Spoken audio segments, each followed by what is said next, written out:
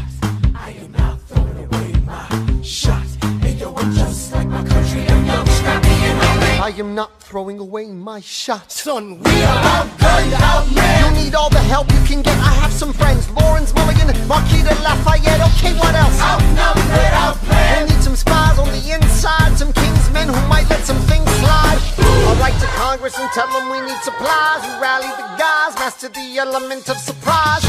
I'll rise above my station, organize your information till we rise to the occasion of our new nation. Sir, Here comes the general. rise up.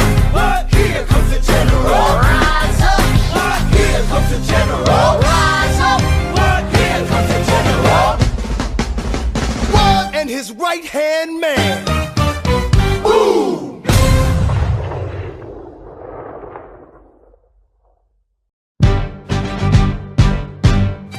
How does a bastard, orphan, son of a whore go on and on, grow into more of a phenomenon? Watch this obnoxious, arrogant, loudmouth bother be seated at the right hand of the father. Washington hires Hamilton right on sight, but Hamilton still wants to fight, not right. Now Hamilton's skill with the quill is undeniable, but what do we have in common?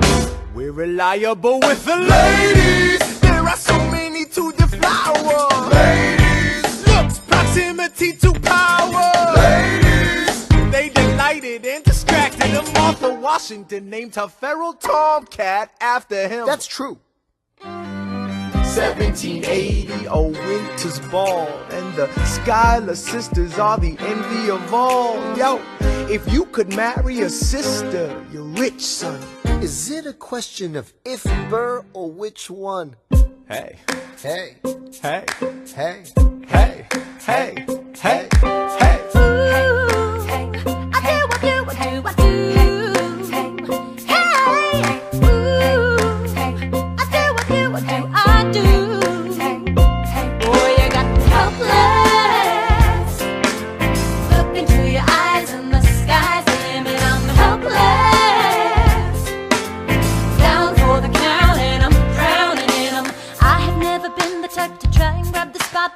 We were at a revel with some rebels on a hot night, laughing at my sister as she's dazzling the room. And you walked in and my heart went boom, trying to catch your eye from the side of the ballroom. Everybody's dancing in the band's top volume, right to the rhythm as we wine and dine. Grab my sister and whisper, yo, this one's mine. My sister made her way across the room to you, and I got nervous thinking, what you gonna do? She grabs you by the arm, I'm thinking I'm through. Then you look back at me and suddenly I'm helpless. Oh, look at those eyes, oh, yeah, I'm helpless. Down for the count and I'm drowning and I'm helpless. I'm so into you. Look into your eyes, so into you. I'm helpless. I know I'm down for the count and I'm drowning and I'm. Where are you taking me? I'm about to change your life. Then by all means, lead the way. Elizabeth Schuyler, it's a pleasure to meet you. Schuyler, My sister. Thank you for all your service. if it takes fighting a war for us to meet, it will have been worth it. I'll leave you to it. later, I'm writing a letter nightly. Now my life gets better every letter that you write me. Laughing at my sister cause she wants to form a harem. I'm just saying, if you really love me, you would share 'em. Ha! 2 weeks later in the living room stressing. My father's stone-faced while you're asking for his blessing. I'm dying inside as you whine and dine, and I'm trying not to cry cause there's nothing that your mind can't do. My father makes his way across the room to you. I panic for a second thinking we're through, but then he shakes your hand and says be true, and you turn back to me smiling.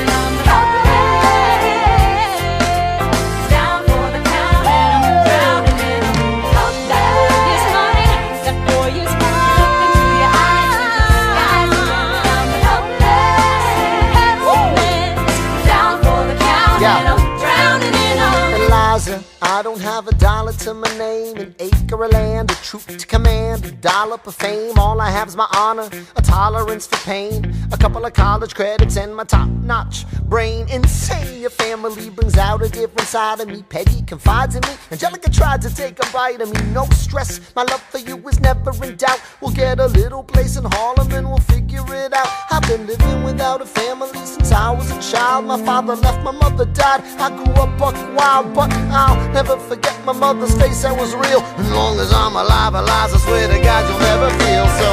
I dare with you, I do. Eliza, I dare with you, I never felt so.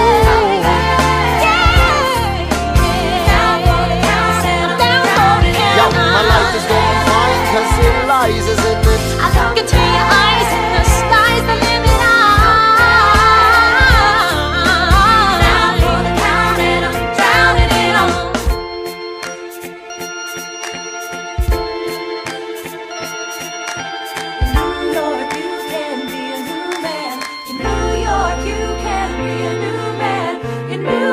You can be a new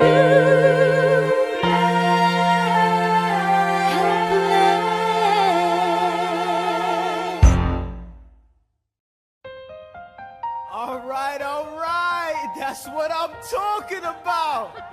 Now, everyone, give it up for the maid of honor, Angelica Schuyler.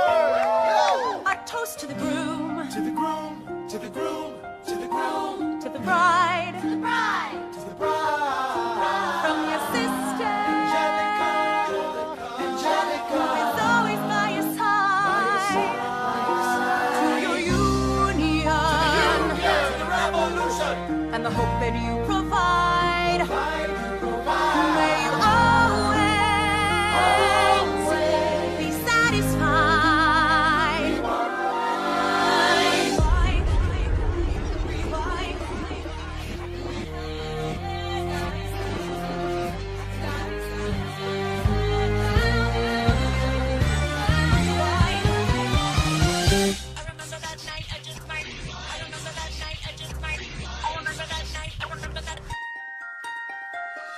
I remember that night, I just might regret that night for the rest of my days. I remember those soldier boys stripping it over themselves to win our praise. I remember that dream like candlelight, like a dream that you can't quite place. But Alexander, I'll never forget the first time I saw your face. I have never been the same. Intelligent eyes in a hunger-pang frame. And when you said hi, I forgot my dang name. Set my heart aflame, every part aflame. This is not a game. You strike me as a woman who has never been satisfied. I'm sure I don't know what you mean. You forget yourself. You're like me, I'm never satisfied. Is that right? I've never been satisfied. My name is Angelica Schuyler. Alexander Hamilton, Where's your family from? unimportant, there's a million things I haven't done. Just you wait, just you wait. So this is what it feels like to match wits with someone at your level. What the hell is the catch? It's the feeling of freedom, of seeing the light. It's Ben Franklin with the key and a kite. You see it right? The conversation lasted 2 minutes, maybe 3 minutes. Everything we said in total agreement. It's a 3 minutes, a bit of a dance, a bit of a posture, it's a bit of a stance. He's a bit of a flirt, but I'ma give it a chance. I asked about his family, did you see his answer? His hands started fidgeting, he looked askance. He's penniless, he's flying by the seat of his pants. Handsome boy, does he know it? away from this place, then I turn and see my sister's face, and she is helpless. And I know she is helpless. And her eyes are just helpless. And I realize 3 fundamental truths at the exact same time. Where are you taking me? I'm about to change your life. Then by all means, lead the way. Number 1. I'm a girl in a world in which my only job is to marry rich. My father has no son, so I'm the one who has to social climb the one. So I'm the oldest and the wittiest, and the gossip in New York City is insidious. And Alexander is penniless. That doesn't mean I want him any less. Elizabeth Schuyler, it's a pleasure to meet you. Skylar. My sister. Number 2. He's after me, cause I'm a Schuyler sister that elevates his status side. Have to be naive to set that aside. Maybe that is why I introduce him to Eliza. Now that's his bride. Nice going, Angelica, he was right. You will never be satisfied. Thank you for all your service. If it takes fighting a war for us to meet, it will have been worth it. I'll leave you to it. Number 3. I know my sister like I know my own mind. You will never find anyone as trusting or as kind. If I tell her that I love him, she'd be silently resigned. He'd be mine. She would say I'm fine. She'd be lying. But when I fantasize at night, it's Alexander's eyes as I romanticize what might have been if I hadn't sized him up so quickly. At least, my dear Eliza's his wife. At least I keep his eyes in my life.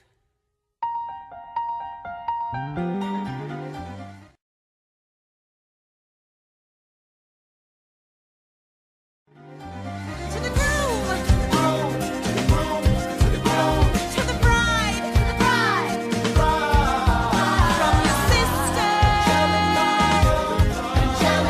It's always by your side. To your union and the hope that you provide.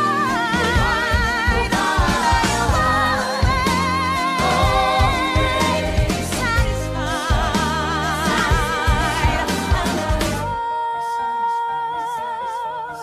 She'll be happy as his bride, and I know he will never be satisfied. I will never be satisfied.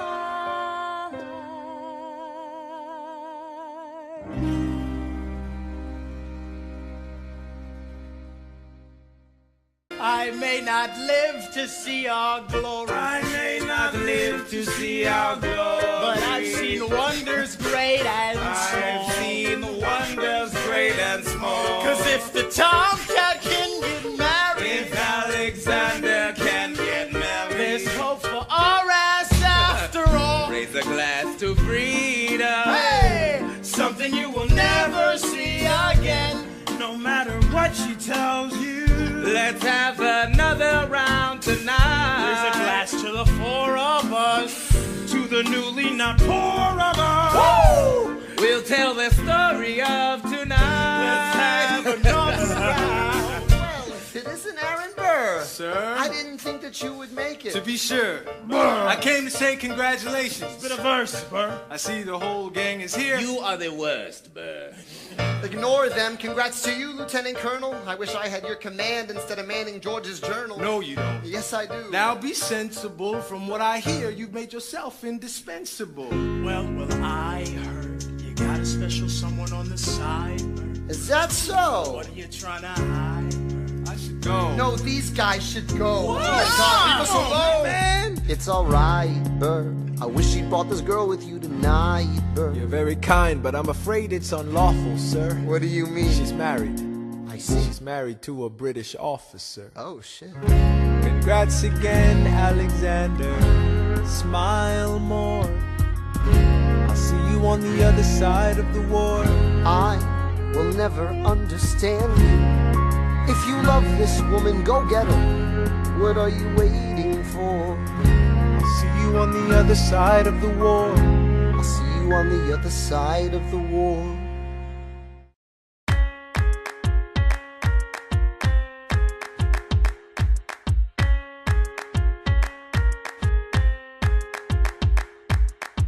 Theodosia writes me a letter every day.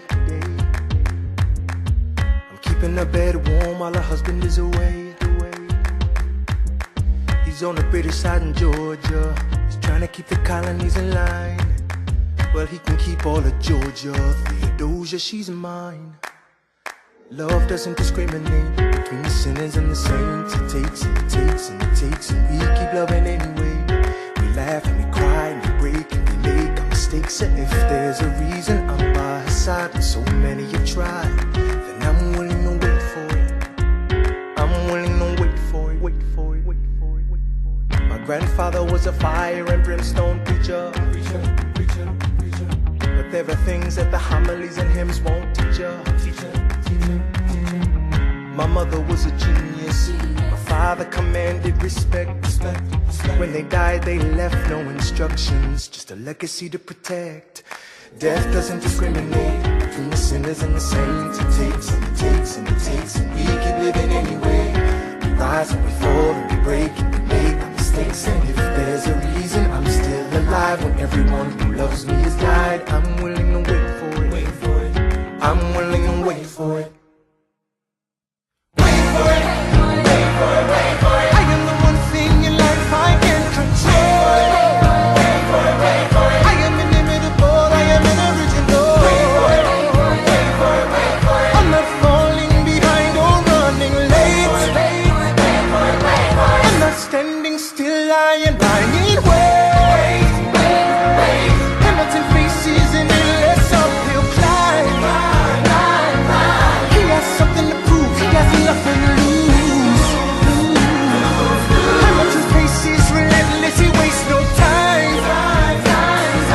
What is it like in his shoes?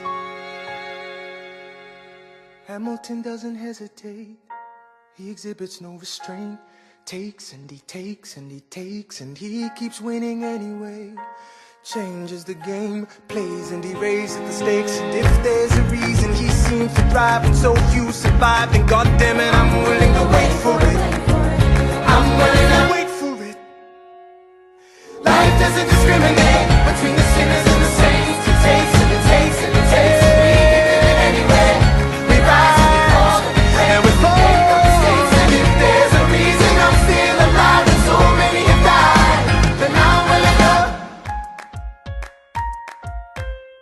wait for it. Wait for it. Wait for it. Wait for it. Wait for it. Wait for it. Wait for it. Wait for it. Wait for it. Wait for it. Wait for it.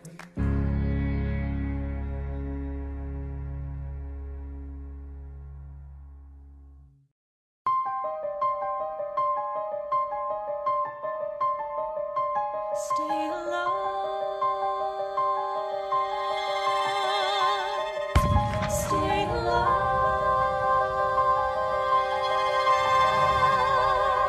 I have never seen the general so despondent. I have taken over writing all his correspondence. Congress writes, George attacked the British forces. I shoot back, we have resorted to eating our horses. Local merchants deny us equipment, assistance. They only take British money, so sing a song of sixpence. The cavalry's not coming. But sir, Alex, listen, there's only one way for us to win this. Provoke outrage. Outright. that's right. Don't engage, strike by night. Remain relentless till their troops take flight. Make it impossible to justify the cost of the fight. Outrun, Outrun, outlast, outlast. hit 'em quick, get out fast. Stay alive until this horror show is past. We're gonna fly a lot of flags, half-mast. Raise a glass. I go back to New York in my apprenticeship. I ask for French aid, I pray that Francis sent a ship. I stay at work with Hamilton, we write essays against slavery, and every day's a test of our camaraderie and bravery. We cut supply lines, we steal contraband. We pick and choose our battles and places to take a stand. And every day, sir, entrust me with a command. And every day, no, he dismisses me out of hand. Instead of me, he promotes Charles Lee, makes him second in command. I'm a general. Yeah, he's not the choice I would've gone with. He shits the bed at the Battle of Monmouth. Everyone attack! Retreat! Attack! Retreat! What are you doing, Lee? Get back on your feet! There's so many of them! I'm sorry, is this not your speed? Hamilton, Ready, sir. sir. Have Lafayette take the lead. Yes, sir. 1,000 soldiers die in 100-degree heat as we snatch a stalemate from the jaws of defeat. Charles Lee was left behind without a pot to piss in. He started saying this to anybody who would listen. Washington cannot be left alone to his devices. Indecisive from crisis to crisis. The best thing he can do for the revolution is turn and go back to planting tobacco in Mount Vernon. Don't do a thing, history will prove him wrong. But sir, we have a war to fight, let's move along. Strong words from Lee, someone ought to hold him to it. I can't disobey direct orders. Then I'll do it. Alexander, you're the closest friend I've got. Lawrence, do not throw away your shot. 1, 2, 3, 4, 5, 6, 7, 8, 9. It's the 10 dual commandments. It's the 10 dual commandments. Number 1, the challenge, demand satisfaction. If they apologize, no need for further action. Number 2, if they don't, grab a friend, that's your second. Your lieutenant, when there's reckoning to be reckoned. Number 3, have your seconds meet face to face. Negotiate a peace or negotiate a time and place. This is commonplace, especially between recruits. Most disputes die and no one shoots. Number 4, if they don't reach a peace, that's alright. Time to get some pistols and the doctor on site. You pay him in advance, you treat him with civility. You have him turn around so he can have deniability. 5, door before the sun is in the sky. Pick a place to die where it's high and dry. Number 6, leave a note for your next of kin. Tell him where you've been. Pray that hell or heaven lets you in. 7, confess your sins. Ready for the moments of adrenaline. When you finally face your opponent. Number 8, your last chance to negotiate. Send in your second, see if they can set the record straight. Alexander. Aaron Burr, sir. Can we agree the duels are dumb and immature? Sure, but your man has to answer for his words, Burr. With his life, we both know that's absurd, sir. Hang on, how many men died because Lee was inexperienced and ruinous? Okay, so we're doing this. Number 9, look him in the eye, ain't no higher. Summon all the courage you require. Count 1, 2, 3, 4, 5, 6, 7, 8, 9. Number 10, paces, fire! Lee, do you yield? Shot him in the side, yes he yields. I'm satisfied. Yo, we gotta clear the field. Yo, we won. Here comes the general. This should be fun. What is the meaning of this, Mr. Burr? Get a medic for the general.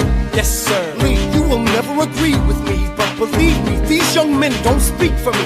Thank you for your service. Let's ride. Hamilton, sir, meet me inside. Meet him inside. Meet him inside. Meet him inside. Meet him inside. Son, don't call me son. This war is hard enough without infighting. Lee called you out, we called his You bluff. solve nothing, you aggravate our allies to the south. You're absolutely right. John should have shot him in the mouth. That would have shut him up. Son, I'm not your son. Watch your tone, I am not a maiden in need of defending. Charles I am Lee, grown. Thomas Conway, these men take your name and they rake it through the mud. My name's been through a lot, I can take. Well, I don't have your name, I don't have your titles, I don't have your land, but if you know, if you gave me command of a battalion, a group of men to lead, I could fly above my station after the war. Or you could die, and we need you alive. I am more than willing to die. Your wife needs you alive, son, I need you alive. Call me son one more time. Go home, Alexander. That's an order from your commander. Sir? Go home.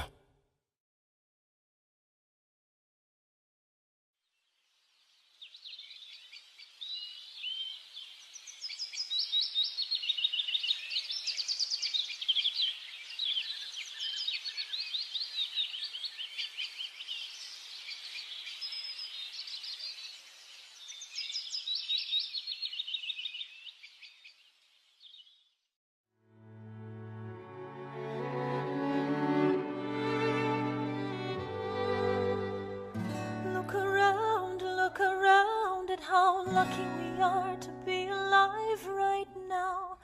Look around, look around. How long have you known? A month or so. Eliza, you should have told me. I wrote to the general a month ago. No. I begged him to send you home. You should have told me. I'm not sorry. I knew you'd would fight until the war was War's won. not done. But you deserve a chance to meet your son. Look around at how lucky we are to be alive right now. Will you relish being a poor man's wife, unable to provide for your life? I relish being your wife. Look around, look at where you are. Look at where you started. The fact that you're alive is a miracle. Just stay alive, that would be enough. And if this child shares a fraction of your smile, or a fragment of your mind, look outward, that would be enough. I don't pretend to know the challenges you're facing, the worlds you keep erasing and creating in your mind. But I'm not afraid, I know who I married. So long as you come home at the end of the day, that would be enough. We don't need a legacy, we don't need money. If I could grant you peace of mind, if you could let me inside your heart, oh, let me be a part of the narrative in the story they will write someday. Let this moment be the first chapter where you decide to stay.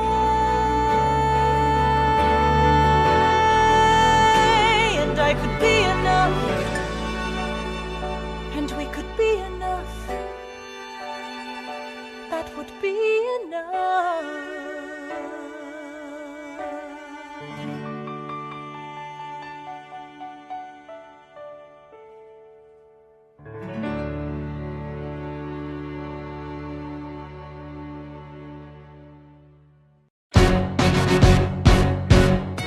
How does a ragtag volunteer army in need of a shower somehow defeat a global superpower? How do we emerge victorious from the quagmire, leave the battlefield waving Betsy Ross's flag higher? Yo, turns out we have a secret weapon, an immigrant you know and love who's unafraid to step in. He's constantly confusing, confounding the British henchmen. Everyone give it up for America's favorite fighting Frenchman! I'm taking this horse by the reins, making red coats weather with blood stains. And I'm never gonna stop until I make them drop a burn them up and scatter the remains down. Watch me engaging them, escaping them, and raising them out. I go to France for more fun, I come back with more guns and ships, and so their balance shifts. We rendezvous with Rochambeau, consolidate their gifts. We can end this war in Yorktown, cut them off at sea, but for this to succeed, there's someone else we need. I know.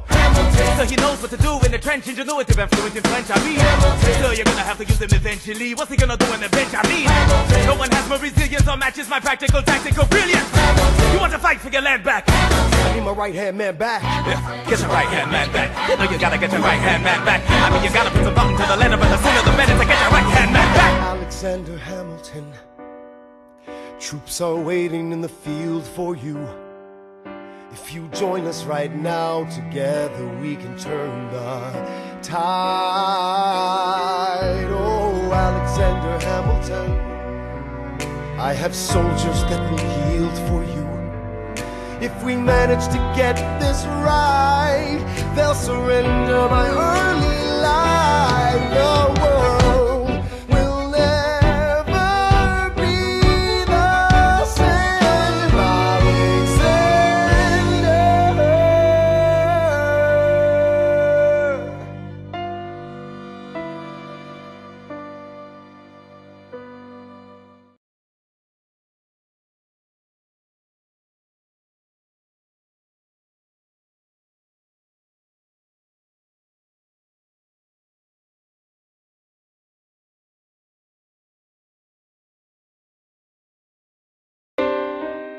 I was younger than you are now when I was given my first command. I led my men straight into a massacre. I witnessed their deaths firsthand. I made every mistake and felt the shame rise in me. And even now I lie awake, knowing history has its eyes on me.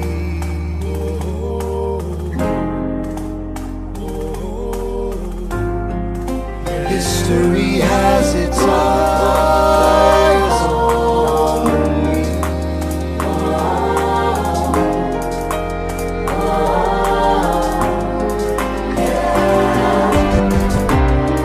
Let me tell you what I wish I'd known when I was young and dreamed of glory. You have no control who lives, who dies, who tells your story. I know that we can win, I know that greatness lies in you, but remember from here on in, history has its eyes on you.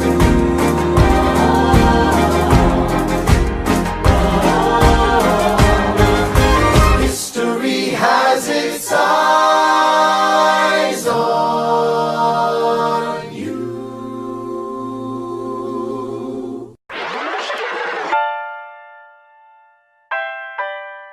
The Battle of Yorktown, 1781. Monsieur Hamilton, Monsieur Lafayette, in command where you belong. are you saying no sweat? We're finally on the field, we've had quite a run. Immigrants, we get the job done. So what happens if we win? I go back to France, I bring freedom to my people if I'm given the chance. We'll be with you when you do. Go, lead your man. I'll see you on the other side. Till we meet again. I am not thrown away my shot. I am not thrown away my shot. Hey yo, I'm just like my country. I'm young, scrappy, and hungry, and I'm not thrown away my shot. I am not thrown away my shot. Till the world turns upside down. Till the world turns upside down. I imagine death so much it feels more like a memory. This is where it gets me. On my feet, the enemy ahead of me. If this is the end of me, at least I have a friend with me. Weapon in my hand, a command of my men with me. Then I remember my Elias is expecting me. Not only that, my Elias is expecting. We gotta go, gotta get the job done. Gotta start a new nation, gotta meet my son. Take the bullets out your gun, the bullets out your gun. We move undercover and we move as one. Through the night we have one shot to live another day. We cannot let a stray gunshot give us away. We will fight up close, seize the moment and stay in it. It's either that or meet the business end of a bayonet. The code word is Rochambeau, dig me? Rochambeau. You have your orders now, go man go. And so the American experiment begins, with my friends all scattered to the winds. Lawrence is in South Carolina, redefining bravery. We'll never be free until we end slavery. When we finally drive the British away, Lafayette is there waiting in Chesapeake Bay. How did we know that this plan would work? We had a spy on the inside, that's right, Hercules Mulligan! Tell a spying on the British government. I take the measurements, information, and then I smuggle it to my brother's revolutionary covenant. I'm running with the Sons of Liberty, and I am loving it. See, that's what happens when you up against the ruffians. We in the shit now, somebody's gotta shovel it. Hercules Mulligan, I need no introduction. When you knock me down, I get the fuck back up again.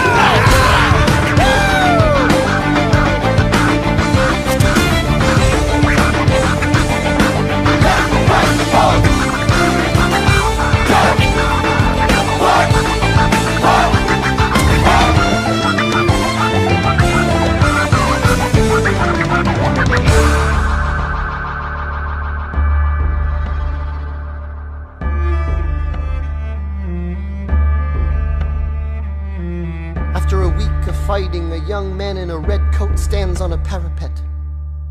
We lower our guns as he frantically waves their white handkerchief. And just like that it's over. We tend to our wounded, we count our dead. Black and white soldiers wonder alike if this really means freedom. Not yet. We negotiate the terms of surrender. I see George Washington smile. We escort their men out of Yorktown. They stagger home single file. Tens of thousands of people flood the streets. There are screams and church bells ringing. And as our fallen foes retreat, I hear the drinking song they're singing. The world turned upside down. The world turned upside down. The world turned upside down. The world turned upside down, down,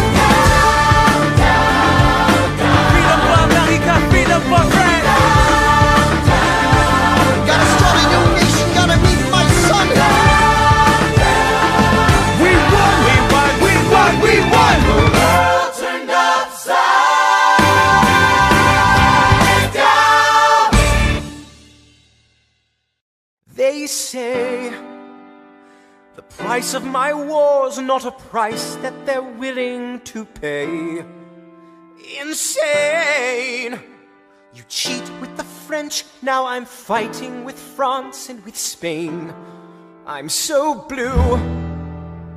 I thought that we made an arrangement when you went away. You were mine to subdue. Well, even despite our estrangement, I've got a small query for you. What comes next? You've been freed.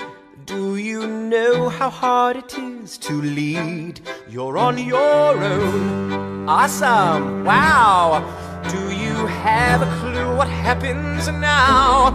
Oceans rise, empires fall. It's much harder when it's all your call. All alone across the sea. When your people say they hate you, don't come crawling back to me. Da da da da da da da da da da ya da da da da da ya da. You're on your own.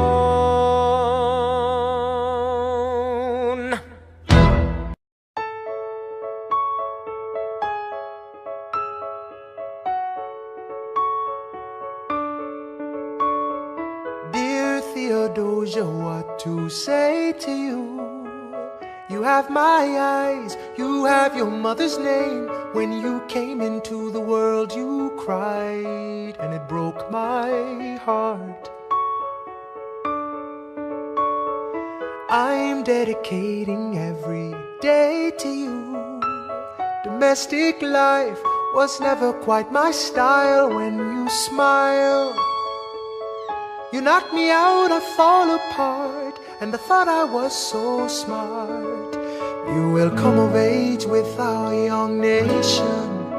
We'll bleed and fight for you. We'll make it right for you. If we lay a strong enough foundation, we'll pass it on to you. We'll give the world to you, and you'll blow us all away. Someday, someday. Yeah, you'll blow us all away. Someday, someday.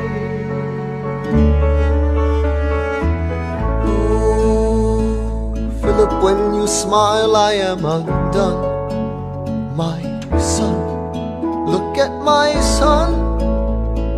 Pride is not the word I'm looking for. There is so much more inside me now. Philip, you outshine the morning sun. My son, when you smile, I fall apart, and I thought I was so smart.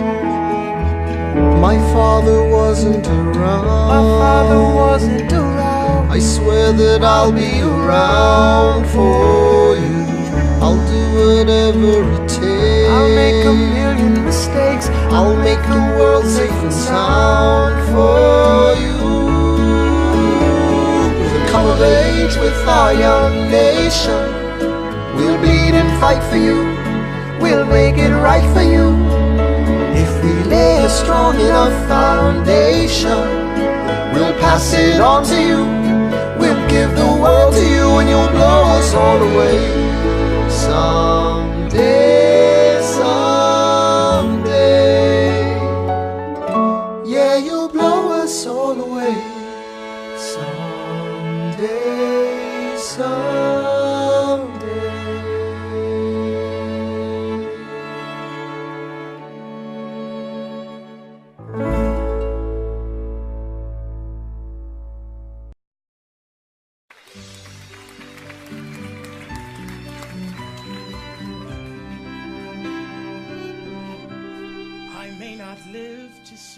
Glory.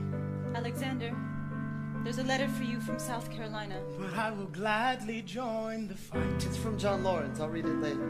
No, it's not. And when our children tell our story, Will you read it? they'll tell the story of tonight. On Tuesday, the 27th, Lieutenant Colonel John Lawrence was killed in a gunfight against British troops in South Carolina. These troops had not yet received word from Yorktown that the war was over. He is buried here until his family can send for his remains.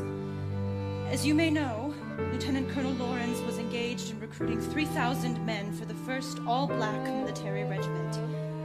The surviving members of this regiment have been returned to their masters.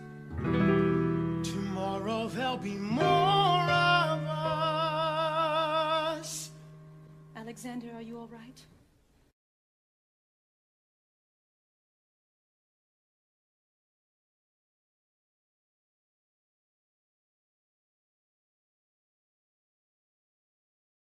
I have so much work to do. After the war, I went back to New York. After the war, I went back to New York. I finished up my studies and I practiced law. I practiced law, Burr worked next door. Even though we started at the very same time, Alexander Hamilton began to climb. How to account for his rise to the top? Man, the man is non-stop. Gentlemen of the jury, I'm curious, bear with me. Are you aware that we're making history? This is the first murder trial of our brand new nation, the liberty behind the liberation. I intend to prove beyond the shadow of a doubt with my assistant counsel. Co-counsel Hamilton, sit down. Our client Larry Weeks is innocent. Call your first witness. That's all you had to say. Okay, one more thing. Why do you assume you're the smartest in the room? Why do you assume you're the smartest in the room? Why do you assume you're the smartest in the room? Assume that attitude may be your doom. Why do you write like you're running out of time? Write day and night like you're running out of time. Every day you fight like you're running out of time.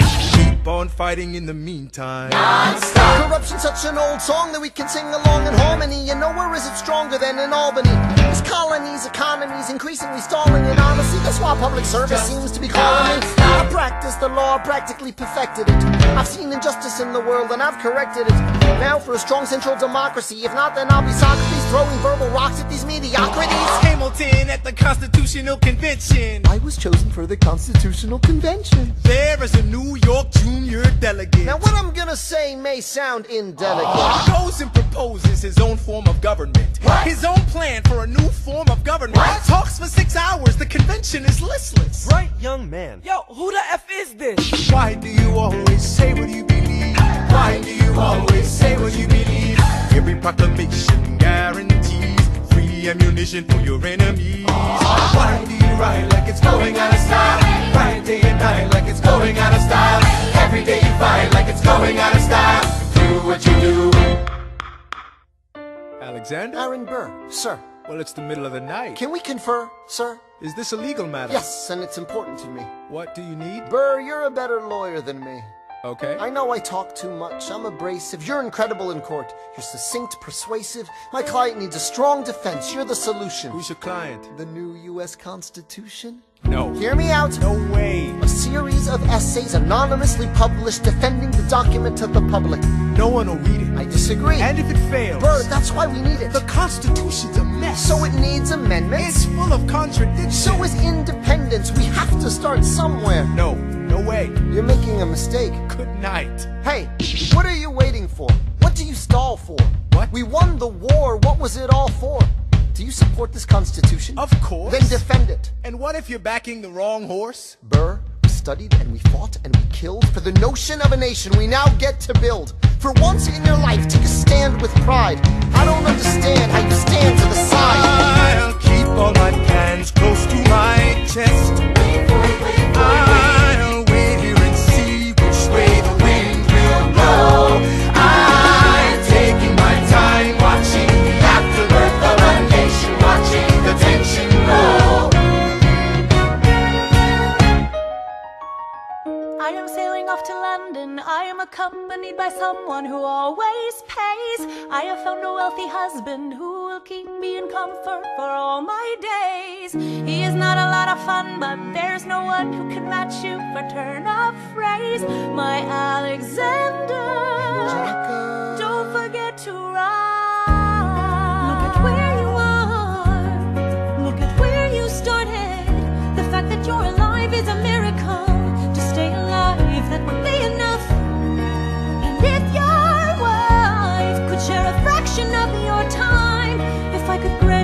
peace of mind. Would that be enough? Alexander joins forces with James Madison and John Jay to write a series of essays defending the new United States Constitution entitled the Federalist Papers. The plan was to write a total of 25 essays, the work divided evenly among the three men. In the end, they wrote 85 essays in the span of 6 months. John Jay got sick after writing 5. James Madison wrote 29. Hamilton wrote the other 51. How do you write like you're running out of time? Write day and night like you're running out of time. Every day you fight like you're running out of time. Like you're running out of time. Are you running out of time? How do you write like tomorrow won't arrive? How do you write like you need it to survive? How do you write every second you're alive? Every second you're alive. Every second you're alive. They're asking me to lead. I'm doing the best I can to get the people that I need. I'm asking you to be my right hand, Treasury man. or state? I know it's a lot to ask. Treasury or to state? leave behind the world, you know. Sir, do you want me to run the Treasury or State Department? Treasury. Let's go. Alexander, I have to leave. Alexander. Look around at how lucky we are to be alive right now. Helpless. They are asking me to leave. Look around. Isn't this enough? He will never be satisfied. He will never be satisfied. Satisfied.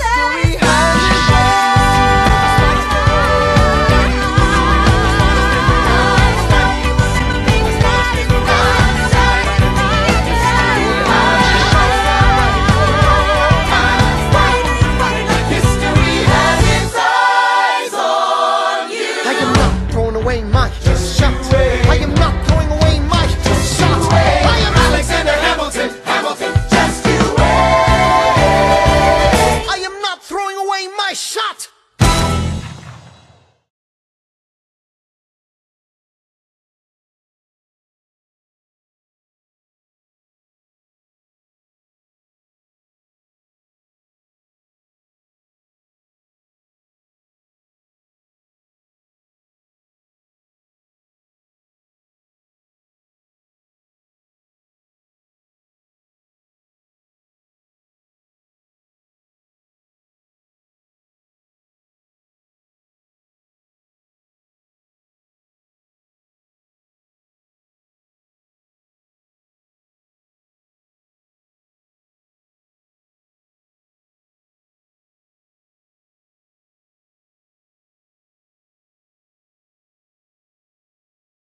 1789. How does the bastard, orphan, immigrant, decorated war vet unite the colonies through more debt? Fight the other founding fathers till he has to forfeit. Have it all, lose it all. You ready for more yet? Treasury Secretary, Washington's the president. Every American experiment sets a precedent. Not so fast, someone came along to resist him. Pissed him off until we had a two-party system. You haven't met him yet, you haven't had the chance, cause he's been kicking ass as the ambassador to France. But someone's gotta keep the American promise. You simply must be Thomas Jefferson's coming home. Thomas Jefferson's coming home. Thomas Jefferson's coming home. Thomas Jefferson's coming home. Thomas Jefferson's coming home. But he's been off in Paris for so long.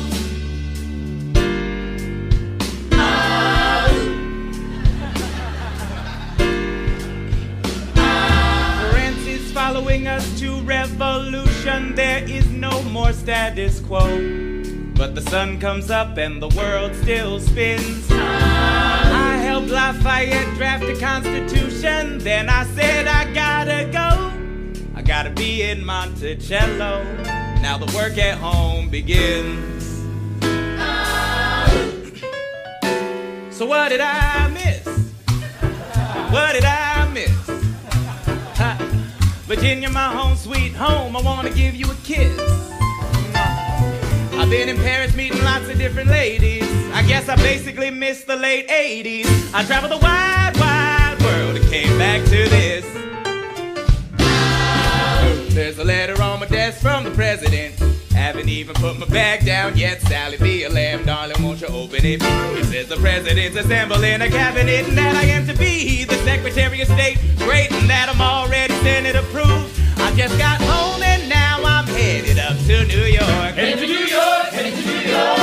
Looking at the rolling fields, I can't believe That we are free. ready to face whatever's awaiting me in NYC. But who's waiting for me when I step in the place? My friend James Madison, red in the face. He grabs my arm and I respond, what's going on?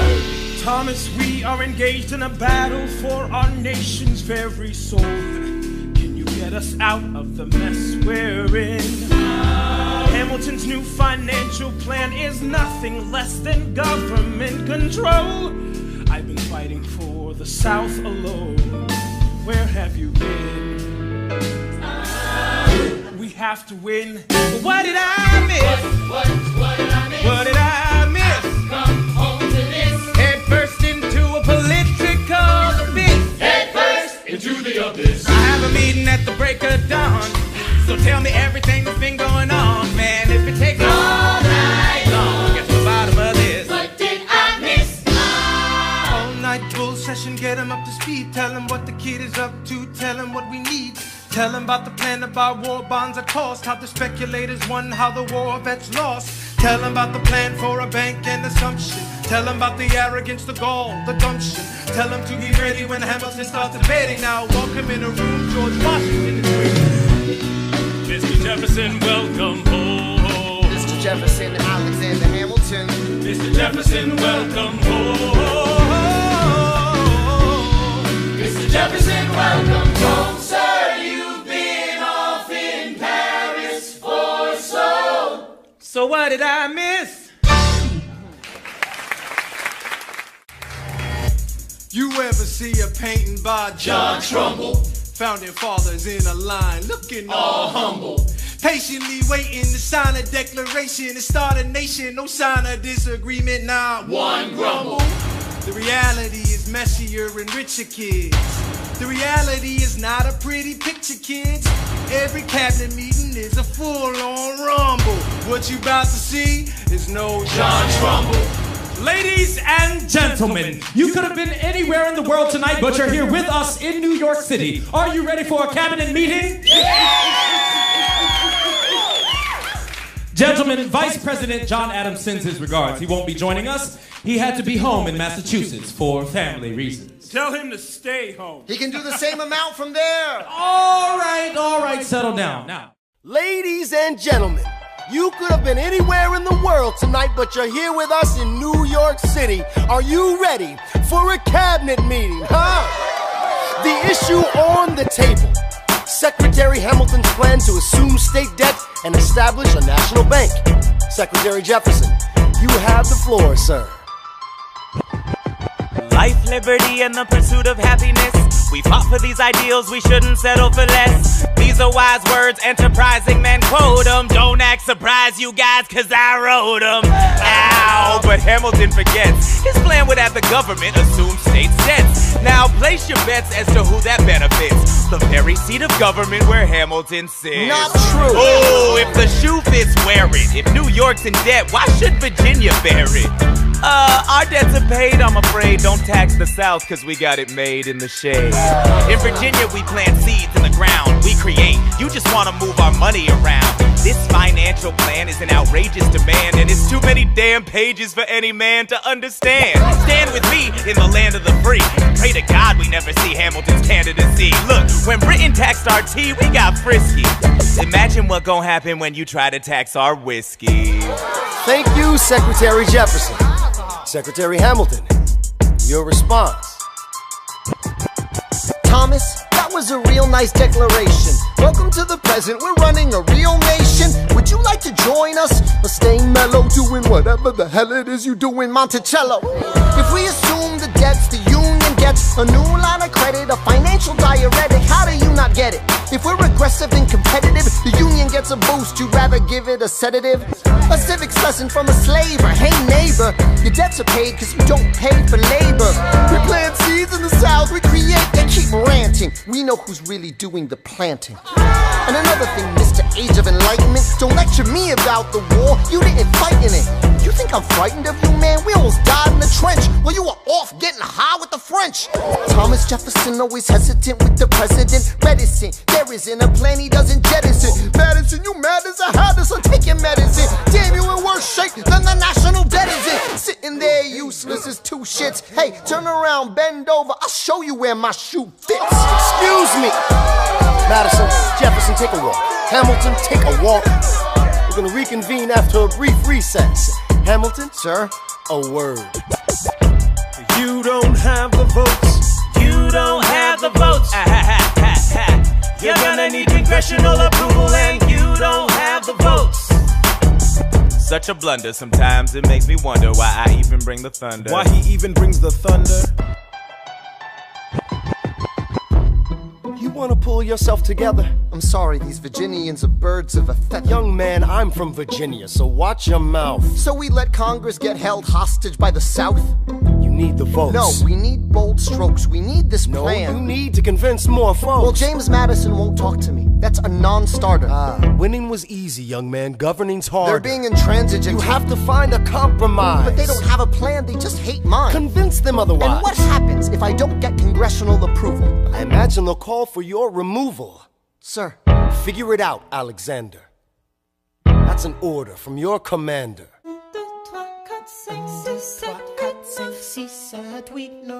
Good.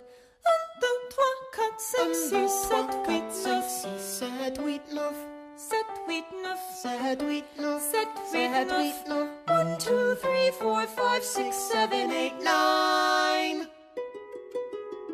My dearest Angelica, tomorrow and tomorrow and tomorrow creeps in this petty pace from day to day.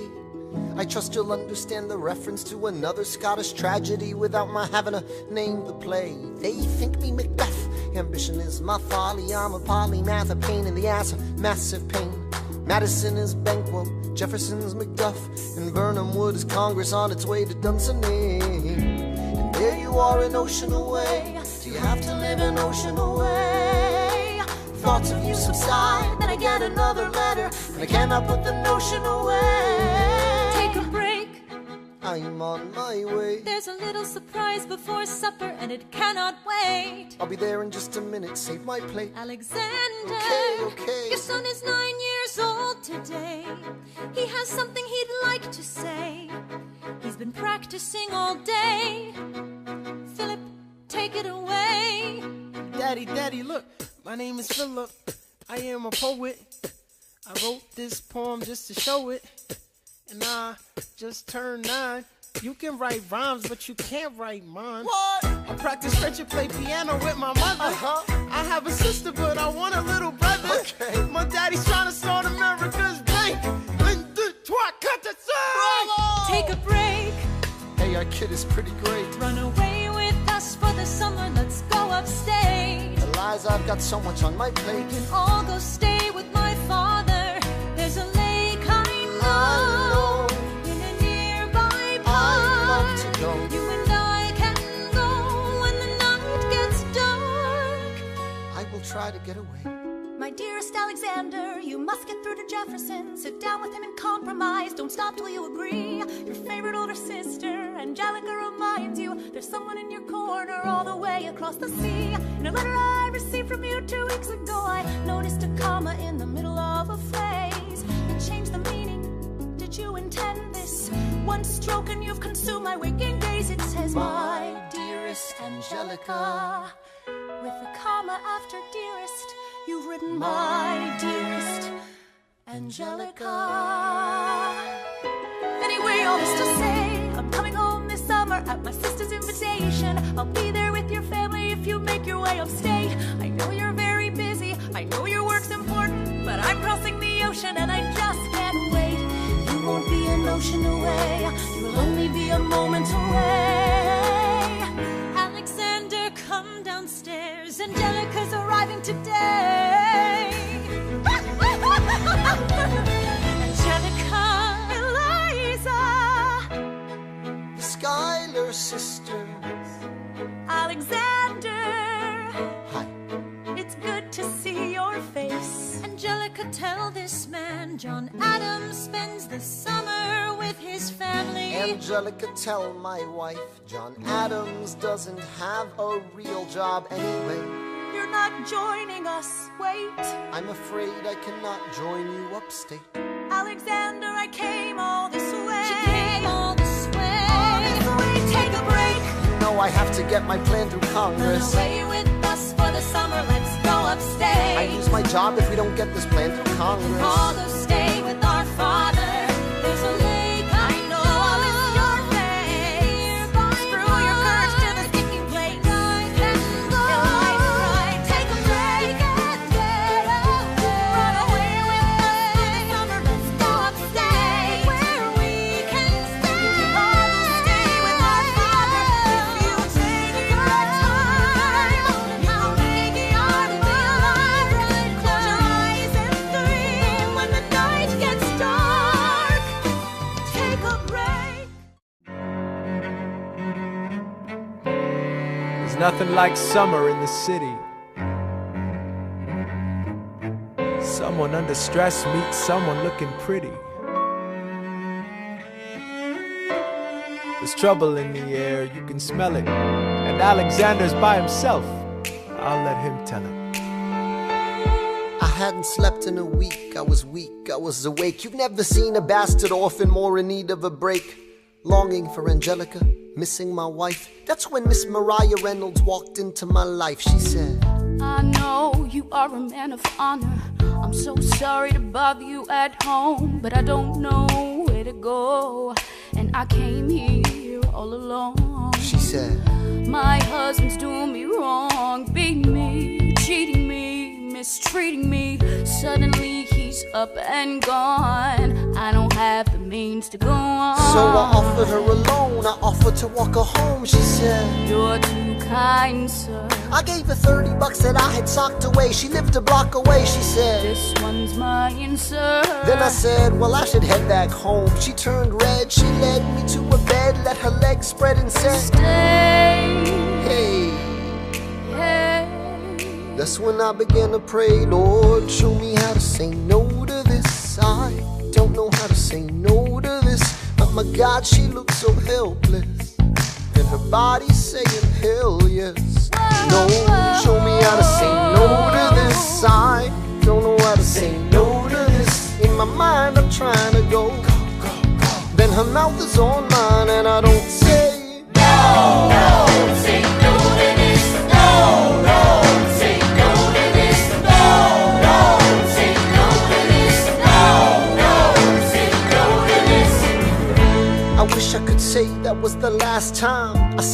last time it became a pastime. A month into this endeavor, I received a letter from a Mr. James Reynolds. Even better, it said, Dear sir, I hope this letter finds you in good health and in a prosperous enough position to put wealth in the pockets of people like me, down on their luck. You see, that was my wife who you decided to.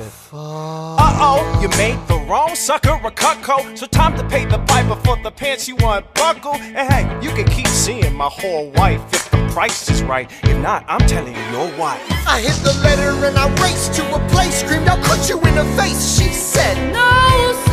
Half-dressed, apologetic, a mess. She looked pathetic, she cried. Please don't go, sir. So what's your full story, you said? I don't know about any letter. Stop crying, goddammit, get up. I didn't know any better. I am ruined. Please don't leave me I with am him helpless. How could I do this? Just give him what he wants and you can have I don't me. want you. Whatever he I don't want wants, you. if you I don't. pay, you can stay. Lord, show me how to say no to this. I don't know how to say no to this, but the situation's helpless, and her body's screaming hell yes.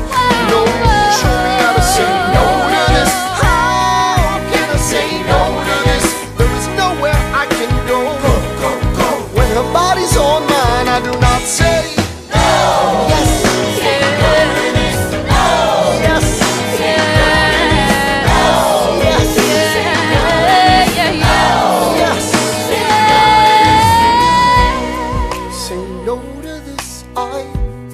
Say no to this, there is nowhere I can go. So? Nobody needs to know.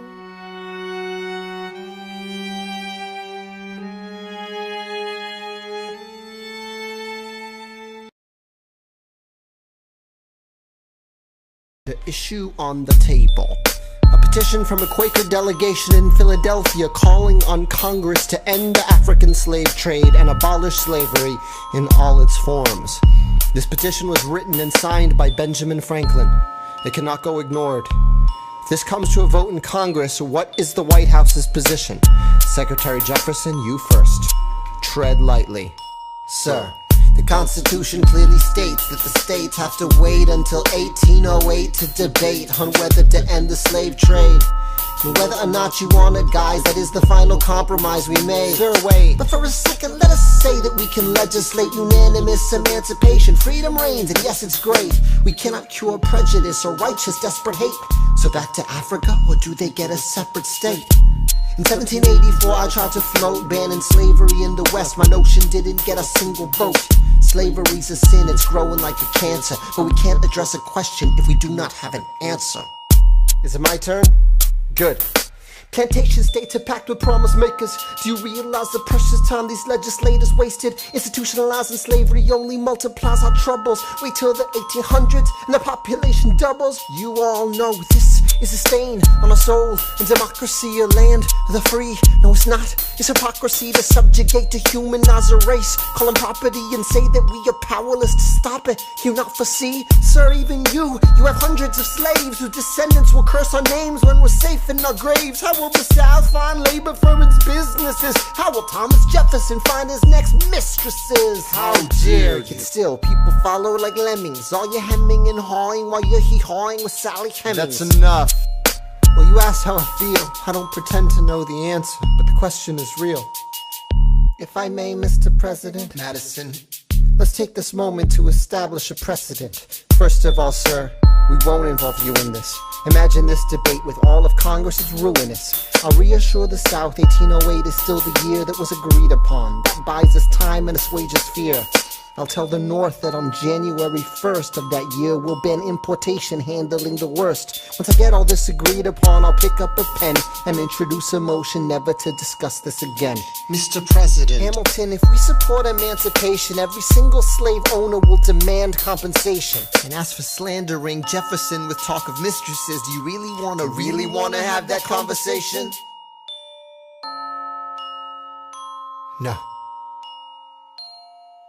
Madison, execute your plan to the letter. Let's hope the next generation thinks of something better. Ah, Mr. Secretary. Mr. Bird, sir. And did you hear the news about good old General Mercer? No. You know Claremont Street? Yeah. They renamed it after him. The Mercer legacy is secure. Sure. And all he had to do was die. Yeah, that's a lot less work. We ought to give it a try. Now how you gonna get your debt plan through? I guess I'm gonna finally have to listen to you. Really? Talk less, smile more. Do whatever it takes to get my plan on the Congress floor. Now Madison and Jefferson are merciless. Well, hate the sin, love the sinner. Hamilton. I'm sorry, Burr, I gotta go. But decisions are happening over dinner. Two Virginians and an immigrant walk into a room Diametrically opposed foes. They emerge with a compromise, having opened doors that were previously closed. Bros. The immigrant emerges with unprecedented financial power, a system he can shape however he wants. The Virginians emerge with the nation's capital. And here's the pièce de résistance. No one else was in the room where it happened, the room where it happened, the room where it happened. No one else was in the room where it happened, the room where it happened, the room where it happened. No one really knows how the game is played, the art of the trade, how the sausage gets made. We just assume that it happens, but no one else is in the room where it happens. Thomas claims Alexander was on Washington's doorstep one day in distress and disarray. Thomas claims Alexander said, I've nowhere else to turn. and basically begged me to join the fray. Thomas claims I approached Madison and said, I know you hate him, but let's hear what he has to say. Thomas claims Well, I arranged the meeting. I arranged the menu, the venue, the seating. But no one else was in the room where it happened, the room where it happened, the room where it happened.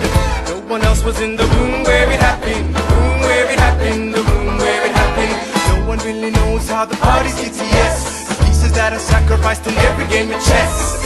We just assume that it happens, but no one else is in the room where it happens. Meanwhile, Madison is grappling with the fact that not every issue can be settled by committee. Meanwhile, Congress is fighting over where to put the capital. It isn't pretty. Then Jefferson approaches with the dinner and invite, and Madison responds with Virginian insight. Maybe we can solve one problem with another and win a victory for the Southerners. In other words, Ho, a quid pro quo. I suppose. Wouldn't you like to work a little closer to home? Actually, I would. Well, I propose the Potomac. And you'll provide him his votes. Well, we'll see how it goes. Let's go. No. what else was in the room where it happened? The room where it happened, the room where it happened. No one else was in the room where it happened, the room where it happened, the room where it happened. My God, You got to trust, but we never really know what got discussed. Click, boom, and it happened. and no one else is in the room where it happened. Alexander Hamilton, What did they say to you to get you to sail New York City down the river? Alexander Hamilton, Did Washington know about the dinner? Was there presidential pressure to deliver?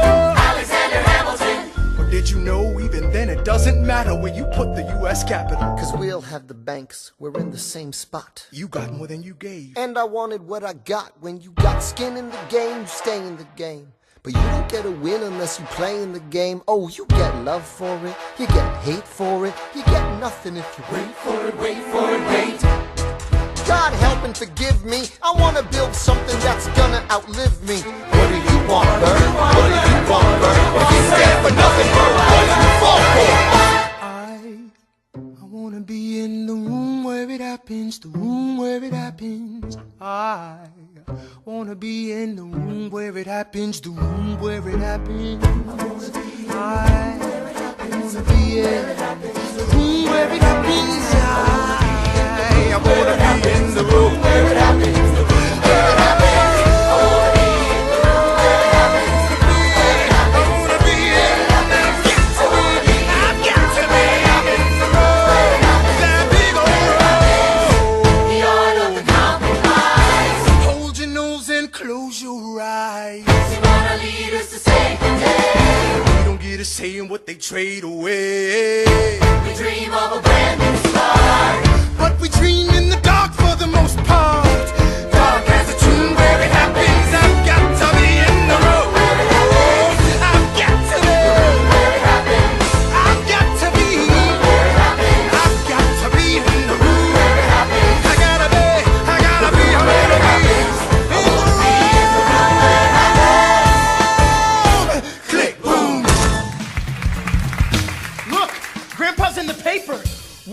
Philip Schuyler in danger of losing Senate seat to young upstart Aaron Burr.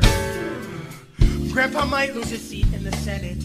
I thought he was unopposed. Not according to the paper, he isn't. Go make sure the door is closed. Further down, see Schuyler has a challenger from New York. New York for Senator Burr. I gotta find Alexander.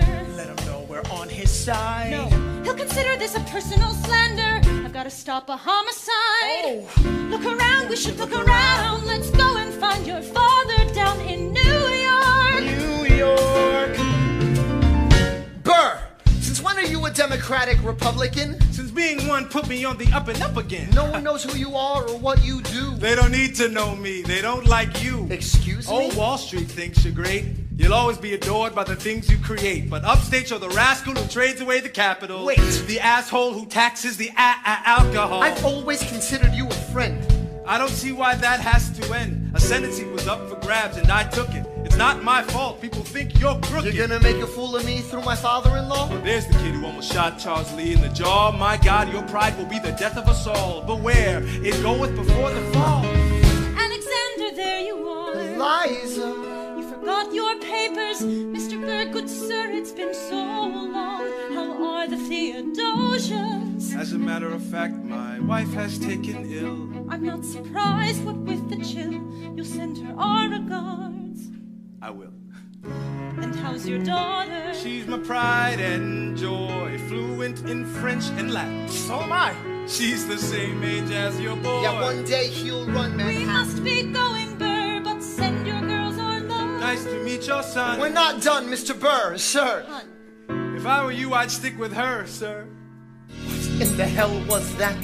What in the hell are you doing downtown? Don't you know that Burr is gonna run against your father to humiliate me and try to bring us down? I will not let our family be embarrassed like this. I'll grab a pen and paper, let the whole world know. You swing at my family, you better not miss. You better have another punch to throw. You could let it go. Stay alive for me.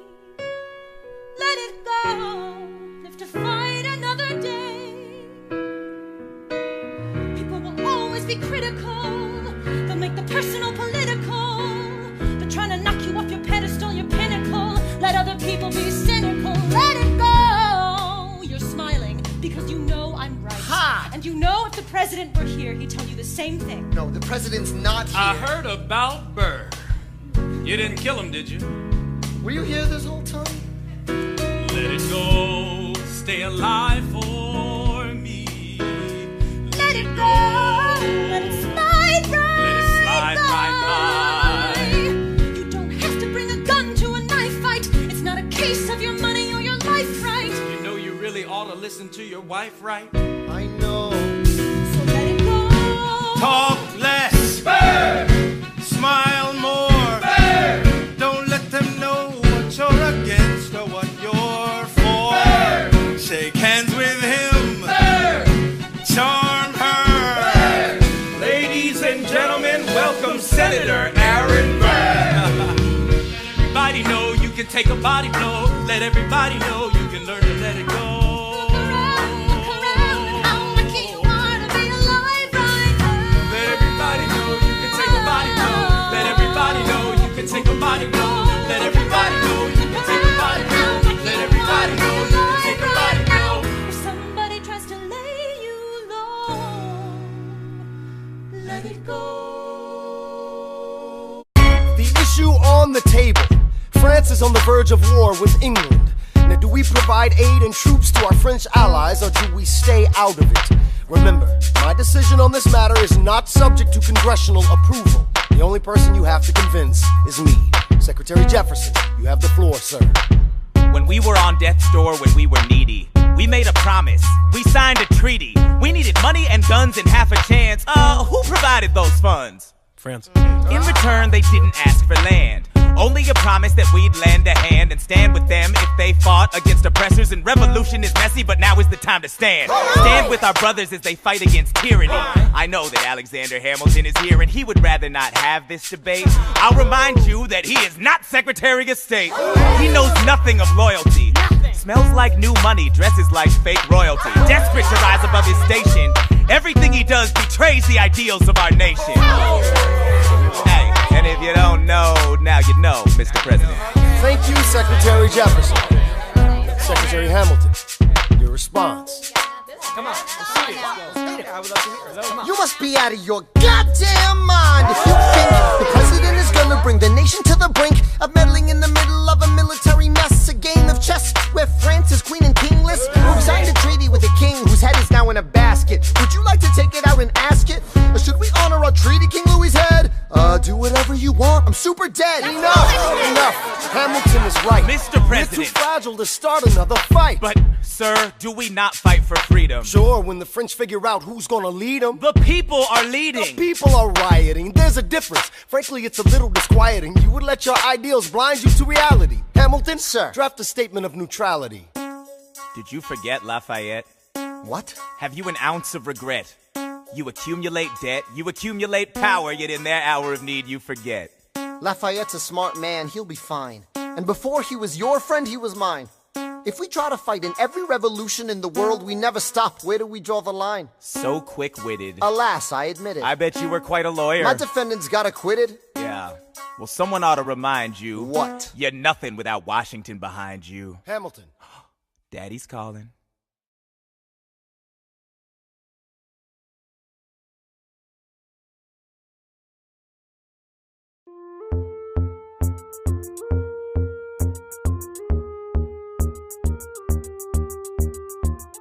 It must be nice, it must be nice to have Washington on your side. It must be nice, it must be nice to have Washington on your side. Every action has its equal opposite reaction. Thanks to Hamilton, our cabinet's fractured into factions. Try not to crack under the stress, we're breaking down like fractions. We smack each other in the press and we don't print retractions. I get no satisfaction witnessing his fits of passion. The way he primps and preens and dresses like the pits of fashion. Our poorest citizens, our farmers, live ration to ration as Wall Street robs them blind in search of chips to cash in. This prick is asking for someone to bring him to task. Somebody give me some dirt on his vacuous mask so we can at last unmask him. I'll pull the trigger on him. Someone load the gun and cock it. While we were all watching, he got Washington in his pocket. It must be nice, it must be nice to have Washington on your side. It must be nice, it must be nice to have Washington on your side. Look back at the Bill of Rights, which I wrote. The ink hasn't dried. It must be nice, it must be nice to have Washington on your side. So he's doubled the size of the government. Wasn't the trouble with much of our previous government size? Look in his eyes. See how he lies. Follow the scent of his enterprise. Centralizing national credit and making American credit competitive. If we don't stop it, we aid and abet it. I have to resign. Somebody has to stand up for the South. But somebody has to stand up to his mouth. If there's a fire you're trying to douse, you can't put it out from inside the house. I'm in the cabinet. I am complicit in watching him grabbing at power and kissing it. Washington isn't gonna listen to disciplined dissidents. This is the difference. This kid is out. Oh, this immigrant isn't somebody we chose. Oh, this immigrant's keeping us all on our toes. Oh, let's show these federalists who they're up against. Oh, Southern motherfucking Democratic Republicans. Oh, now follow the money and see where it goes. Oh, because every second the treasury grows. Oh, if we follow the money and see where it leads, get in the weeds, look for the seeds of Hamilton's misdeeds. It must be nice, it must be nice. Follow the money and see where it goes. It must be nice, it must be nice. The emperor has no clothes. We won't be invisible, we won't be denied. Still, it must be nice, it must be nice to have Washington on your side. Mr. President, you asked to see me. I know you're busy. What do you need, sir? Sir? I want to give you a word of warning. Sir, I don't know what you heard, but whatever it is, Jefferson started it. Thomas Jefferson resigned this morning. You're kidding. I need a favor. Whatever you say, sir. Jefferson will pay for this behavior. Talk less. I'll use the press. I'll write under a pseudonym. You'll see what I can do to him. I need you to draft an address. Yes, he resigned. You can finally speak your mind. No. He's stepping down so he can run for president. Ah, good luck defeating you, sir. I'm stepping down. I'm not running for president. I'm sorry, what? One last time. Relax, have a drink with me. One last time. Let's take a break tonight, and then we'll teach him how to say goodbye. To say goodbye, you and I. No, sir. I want to talk about neutrality. Sir, with Britain and France on the verge of war, is this the best time? I want to warn against partisan fighting. But pick up a pen, start writing. I want to talk about what I have learned, the hard-won wisdom I have earned. As far as the people are concerned, you have to serve. You could continue to serve. One last time, the people will hear from me. One last time, and if we get this right, we're gonna teach them how to say goodbye. You and I.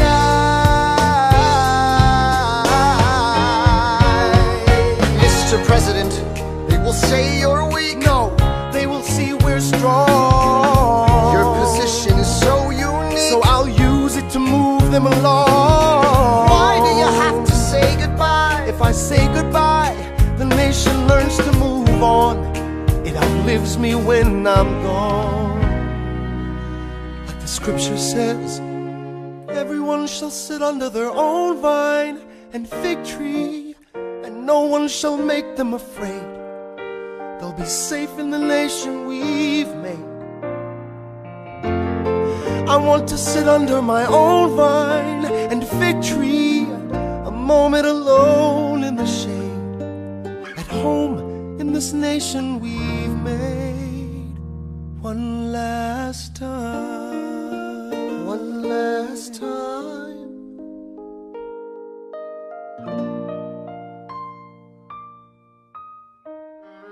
Though, in reviewing the incidents of my administration, I am unconscious of intentional error, I am nevertheless too sensible of my defects not to think it probable that I may have committed many errors.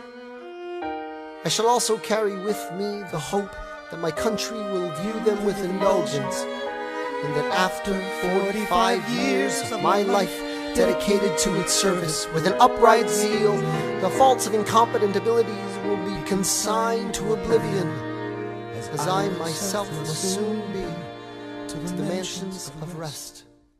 I anticipate with pleasing expectation that retreat in which I promise myself to realize the sweet enjoyment of partaking in the midst of my fellow citizens, the benign influence of good laws under a free government, the ever-favorite object of my heart, and the happy reward, as I trust, of our mutual cares, labors, and dangers.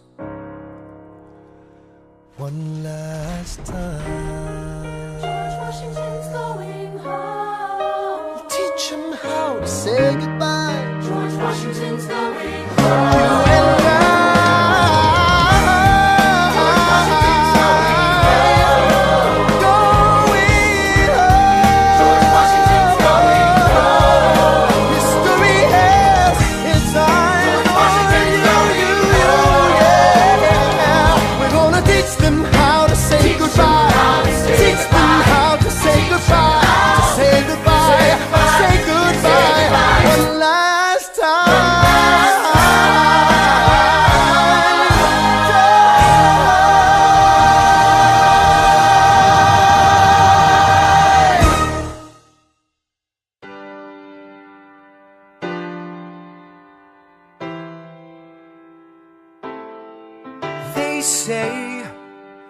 George Washington's yielding his power and stepping away.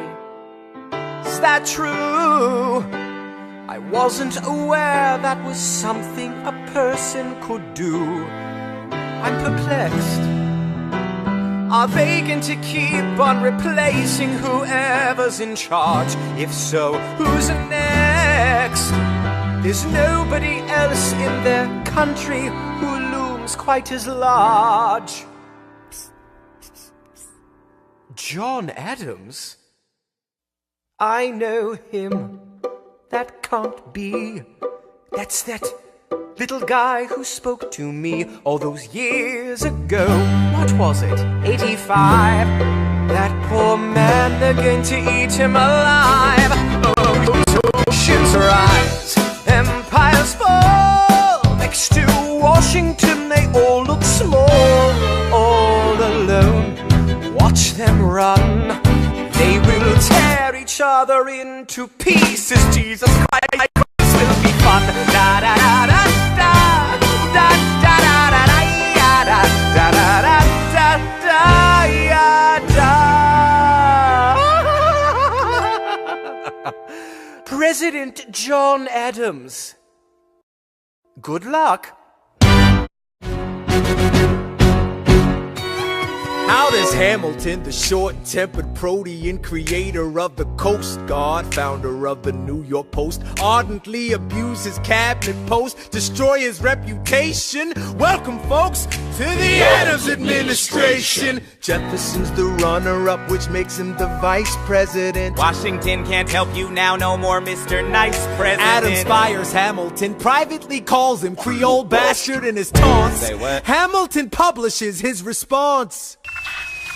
An open letter to the fat, arrogant, anti-charismatic, national embarrassment known as President John Adams. Shit. The man's irrational. He claims that I'm in league with Britain in some vast international intrigue. Bitch, please, you wouldn't know what I'm doing. You're always going berserk, but you never show up to work. Give my regards to Abigail next time you write about my lack of moral compass. At least I do my job up in this rumpus. The line is behind me, I crossed it again. Well, the president lost it again. Oh, such a rough life. Better run to your wife, you're the bosses in Boston again. Let me ask you a question. Who sits at your desk when you're in Massachusetts? They were calling you a dick back in 76, and you haven't done anything new since. You nuisance with no sense. You'll die of irrelevance. Go ahead, you can call me the devil. You spot on my level, you spot on malevolence. Say hi to the Jeffersons and the spies all around me. Maybe they can confirm. I don't care if I kill my career with this letter, confining you to one term. You fat mother. Hamilton's out of control. This is great. He's out of power, he holds no office, and he just destroyed President John Adams, the only other significant member of his party. Hamilton is a host unto himself. As long as he can hold a pen, he's a threat. Let's let him know what we know. Mr. Vice President, Mr. Madison, Senator Burr, what is this? We have the check stubs from separate accounts. Almost $1,000 paid in different amounts to a Mr. James Reynolds way back in 1791. Is that what you have? Are you done? You are uniquely situated by virtue of your position. Though virtue is not a word I'd apply to this situation. To seek financial gain, to stray from your sacred mission. And the evidence suggests you engaged in speculation. An immigrant embezzling our government funds. I can almost see the headline, your career is done. I hope you save some money for your daughter and sons. Your best one, run back where you come from. Ha! You don't even know what you're asking me to confess. Confess. You have nothing, I don't have to tell you anything at all. Unless if I can prove that I never broke the law, do you promise not to tell another soul what you saw? No one else was in the room where it happened. Is that a yes? Yes. Dear sir, I hope this letter finds you in good health and in a prosperous enough position to put wealth in the pockets of people like me down on their luck. You see, that was my wife who you decided to. What? She courted me, escorted me to bed, and when she had me in a corner, that's when Reynolds extorted me for assorted fee. I paid him quarterly. I may have mortally wounded my prospects, but my papers are orderly. As you can see, I kept a record of every check in my checkered history. Check it again against your list and see consistency. I never spent a cent that wasn't mine. You sent the dogs after my scent, that's fine. Yes, Yes, I have reason for shame, but I have not committed treason and sullied my good name. As you can see, I have done nothing to provoke legal action. All my answers to your satisfaction. My God. Gentlemen, let's go. So? The people won't know what we know. Burr, how do I know you won't use this against me the next time we go toe-to-toe? Alexander, rumors only grow. And we both know what we know.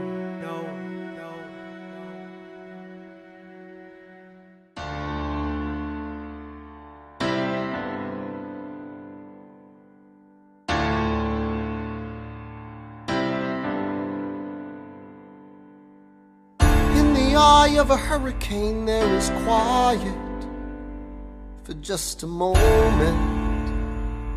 A yellow sky. When I was 17, a hurricane destroyed my town. I didn't drown, I couldn't seem to die. I wrote my way out, wrote everything down far as I could see. I wrote my way out. I looked up and the town had its eyes on me. We passed a plate around, and total strangers moved to kindness by my story. Raised enough for me to book passage on a ship that was New York bound. I wrote my way out of hell, I wrote my way to revolution. I was louder than the crack in the bell. I wrote Eliza love letters until she fell. I wrote about the Constitution and defended it well. And in the face of ignorance and resistance, I wrote financial systems into existence. And when my prayers to God were met with indifference, I picked up a pen, I wrote my own deliverance. In the eye of a hurricane, there is quiet for just a moment. Yellow sky. I was 12 when my mother died. She was holding me. We were sick and she was holding me. I couldn't seem to die. Wait for it, wait for it, wait for it. I'll write my way out. Wait for it, wait for it, wait. Write everything down far as I can see. I'll write my way out. Overwhelm them with honesty. This is the eye of the hurricane. This is the only way I can protect my legacy. Wait for it, wait for it, wait for it, wait. The Reynolds pamphlet. The Reynolds pamphlet. Have you read this? Alexander Hamilton had a torrid affair, and he wrote it down right there. Highlights. The charge against me is a connection with one James Reynolds. For purposes of improper speculation, my real crime is an amorous connection with his wife for a considerable time with his knowing consent. I had frequent meetings with her, most of them at my own house. At his own house? At his own house. Damn. Mrs. Hamilton with our children being absent on a visit to her father. No. Have you read this? Well, he never gonna be president now. Never gonna be president now. Never gonna be president now. Never gonna be president now. Never gonna be president now. Never gonna be president now. That's one less thing to worry about. That's one less thing to worry about. I came as soon as I heard. Angelica. All the way from London. Damn. Angelica, thank God someone who understands what I'm struggling here to do. I'm not here for you. I know my sister like I know my own mind. You will never find anyone as trusting or as kind. I love my sister more than anything in this life. I will choose her happiness over mine every time. Put what we had aside. I'm standing at her side. You can never be satisfied. God, I hope you're satisfied. Never gonna be president now. Never gonna be president now. Never gonna be president now. Never gonna be president now. One less thing to worry about. That's one less thing to worry about. Hey, at least he was honest with my money. Never gonna be president now.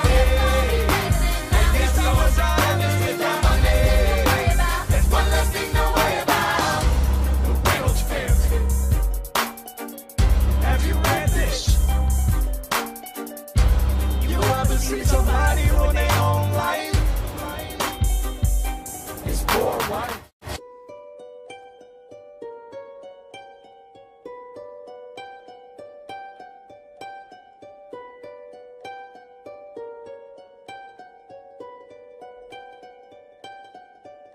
I saved every letter you wrote me. From the moment I read them, I knew you were mine. You said you were mine. I thought you were mine. Do you know what Angelica said when we saw your first letter arrive? She said, "Be careful with that one, love. He will do what it takes to survive." You and your words flooded my senses. Your sentences left me defenseless.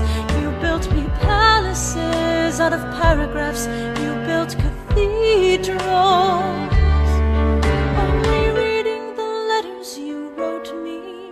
I'm searching and scanning for answers in every line, for some kind of sign. And when you were mine, the world seemed to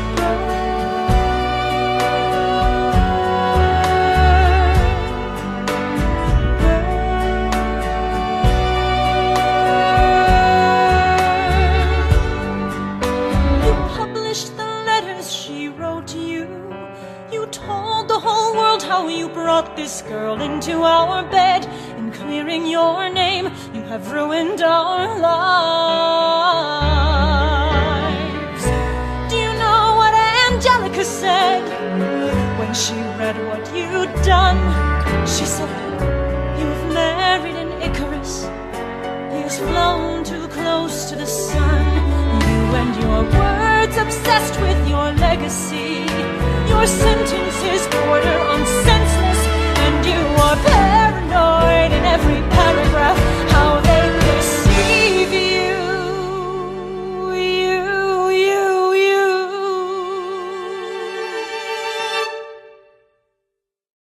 I'm erasing myself from the narrative. Let future historians wonder how Eliza reacted when you broke her heart. You have torn it all apart. I'm watching it burn.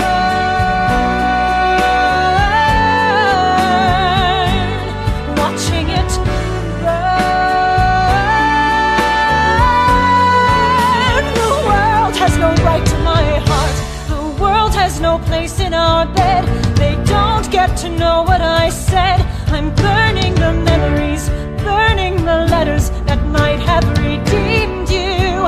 You forfeit all rights to my heart. You forfeit the place in our bed. You'll sleep in your office instead, with only the memories of when you were mine.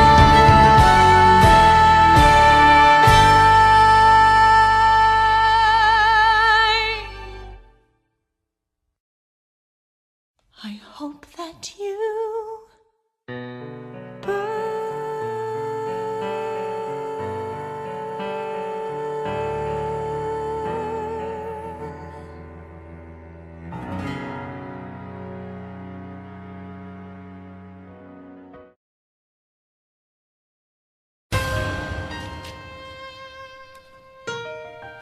Angelica. Alexander! Congratulations. You have invented a new kind of stupid, a damage you can never undo kind of stupid, and open all the cages in the zoo kind of stupid. Truly, you didn't think this through kind of stupid. Let's review. You took a rumor a few, maybe two people knew, and refuted it by sharing an affair of which no one has accused you. I begged you to take a break, you refused to. So scared of what your enemies will do to you. You're the only enemy you ever seem to lose to. You know what, Jefferson can do what he wants. He doesn't dignify schoolyard taunts with a response. So yeah, congratulations. Angelica. You've redefined your legacy. Congratulations. It was an act of political sacrifice. Sacrifice? I languished in a loveless marriage in London. I lived only to read your letters. I look at you and think, God, what have we done with our lives, and what did it get us? That doesn't wipe the tears or the years away, but I'm back in the city and I'm here to stay, and you know what I'm here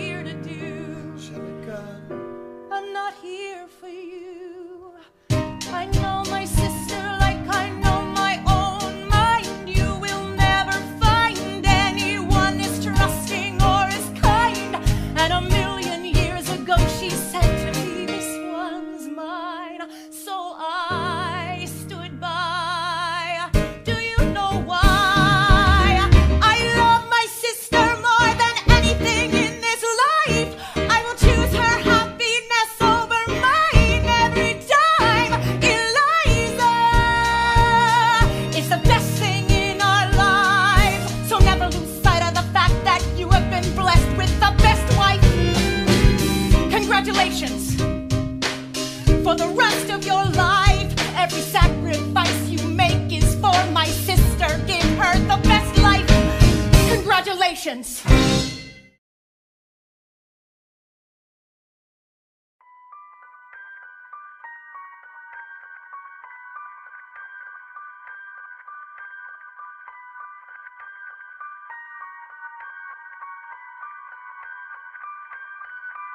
I saved every letter you wrote me. From the moment I saw you, I knew you were mine. You said you were mine, I thought you were mine. Do you know what Angelica said when I told her what you'd done? She said, you have married an Icarus. He has flown too close to the sun. Don't take another step in my direction. I can't be trusted around you. Don't think you can talk your way into my arms, into my arms. I'm burning the letters you wrote me. You can stand over there if you want. I don't know who you are, I have so much to learn. I'm rereading your letters and watching them burn.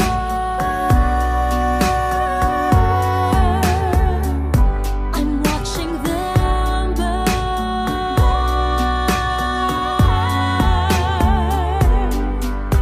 You published the letters she wrote to you. You told the whole world how you brought this girl into our bed. In clearing your name, you have ruined our lives.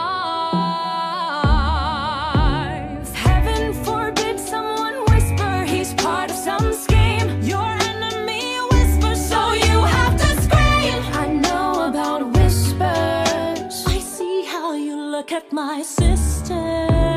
Don't. I'm not naive. I have seen women around you. Don't think I don't see how they fall for your charms. All your charms. I'm erasing myself from the narrative. Let future historians wonder how Eliza reacted when you broke her heart. You have thrown it all away. Stand back, watch it burn.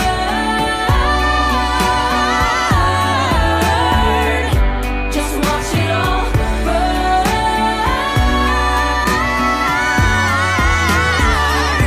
And when the time comes, explain to the children the pain and embarrassment you put their mother through. When will you learn that they are your legacy? We are your legacy. If you thought you were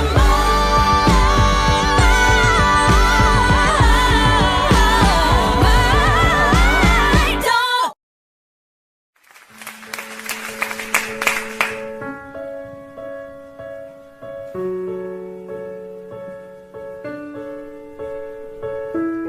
Dear Theodosia, how to say to you? Sometime last night, your mother breathed your name, and like a flame that flickers out too soon, she died. She's gone. Oh.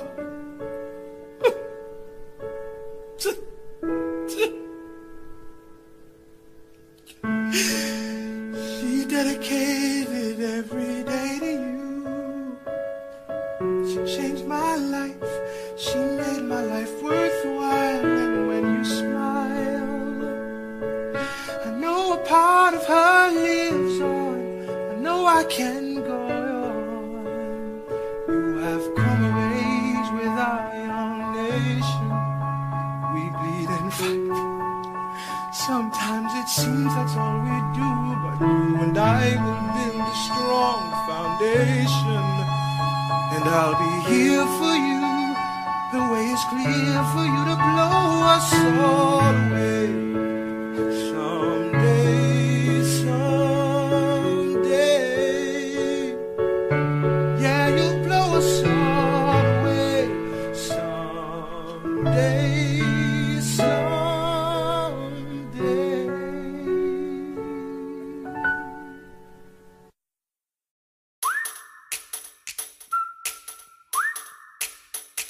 Meet the latest graduate of King's College. I probably shouldn't brag, but Dad got amazed and astonished. The scholars say I got the same virtuosity and brains as my pops. The ladies say my brain's not where the resemblance stops. I'm only 19, but my mind is older. Gotta be my own man, like my father, but bolder. I shoulder his legacy with pride. I used to hear him say that someday I would blow us all away. Ladies, I'm looking for Mr. George Eaker. Made a speech last week, our 4th of July speaker. He disparaged my father's legacy in front of a crowd. I can't have that, I'm making my father proud. I saw him just up Broadway, a couple of blocks. He was going to see a play. Well, I go visit his box. God, you're a fox. Hey, y'all look pretty good in your frocks. How about when I get back, we all strip down to our socks? Blow us all away.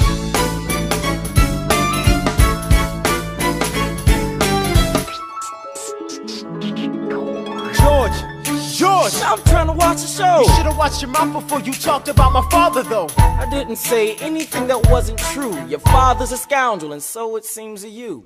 It's like that? Yeah, I don't fool around. I'm not your little schoolboy. See you on the dueling ground. That is, unless you want to step outside and go now. I know where to find you. Piss off and watching this show now.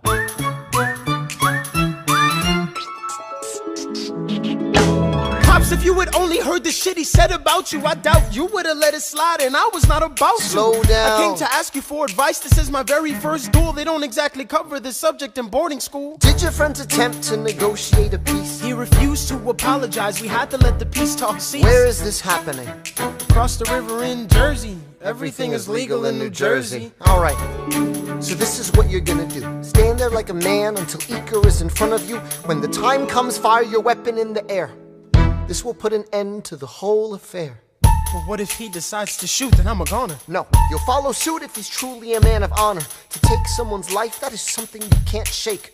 Philip, your mother can't take another heartbreak. Father, promise me, you don't want this young man's blood on your conscience? Okay, I promise. Come back home when you're done. Take my guns, be smart, make me proud, son.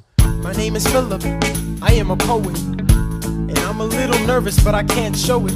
I'm sorry, I'm a Hamilton with pride. You talk about my father, I cannot let it slide.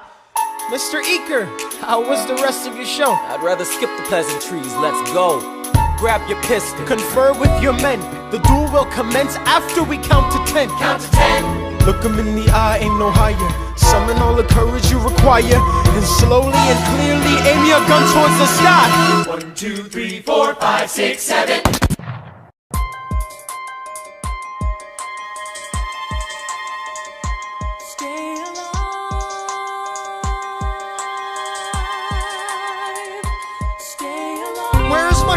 Mr. Hamilton, come in. They brought him in a half an hour ago.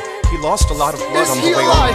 on. Yes, but you have to understand, the bullet entered just above his hip and lodged in his right arm. Can I see him, please? I'm doing everything I can, but the wound was already infected when he arrived. Philip. Pa, I did exactly as you said, Pa. I held my head up high. I know. I know you did everything just right. Even before we got to 10, I was aiming for the sky. I know. I was aiming for the sky. I know, save your strength and stay alive. Is he breathing? Is he going to survive this? Who did this, Alexander? Did you know? Mom, I'm so sorry for forgetting what you taught me. My son, we played piano. I taught you piano. You would put your hands on mine. You changed the melody every time. I would always change the line. Shh, I know. I would always change the line. I know. 1, 2, 3, 4, 5, 6, 7, 8, 9. 6, 7, 8, 9. Good. 1, 2, 3, 4, 5, 6, 7, 8, 9. 7, 8, 9. 7, 8.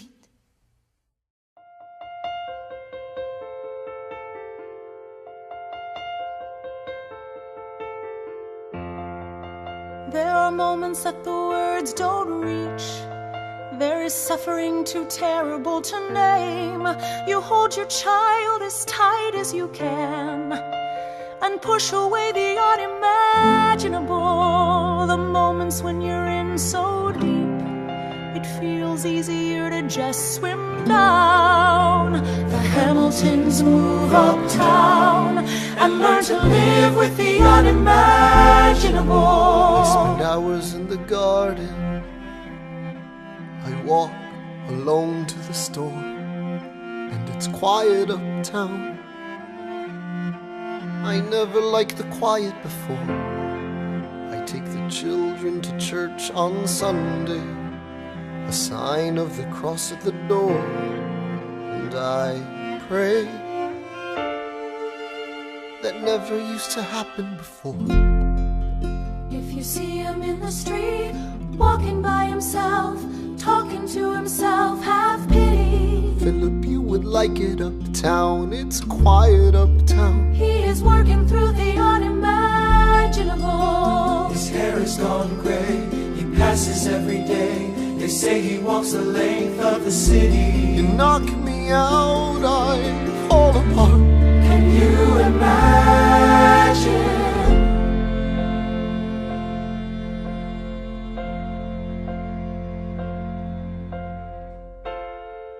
Look at where we are. Look at where we started. I know I don't deserve you, Eliza, but hear me out, that would be enough. If I could spare his life, if I could trade his life for mine, he'd be standing here right now, and you would smile, and that would be enough. I don't pretend to know the challenges we're facing. I know there's no replacing what we've lost, and you need time, but I'm not afraid. I know who I married. Just let me stay here by your side. That would be enough. If you see him in the street, walking by her side, talking by her side, have pity. Eliza, do you like it uptown? It's quiet uptown. He is trying to do the unimaginable. See them walking in the park, long after dark, taking in the sights of the city. Look around, Eliza. They are trying to do the unimaginable. There are moments that the words don't reach. There's a grace too powerful to name. We push away what we can never understand. We push away the unimaginable. They are standing in the garden, Alexander by Eliza's side. She takes his hand. It's quiet uptown. Forgiveness. Can you imagine? Forgiveness. Can you imagine? If you see him in the street, walking by her side, talking by her side, have pity. They are going through the unimaginable.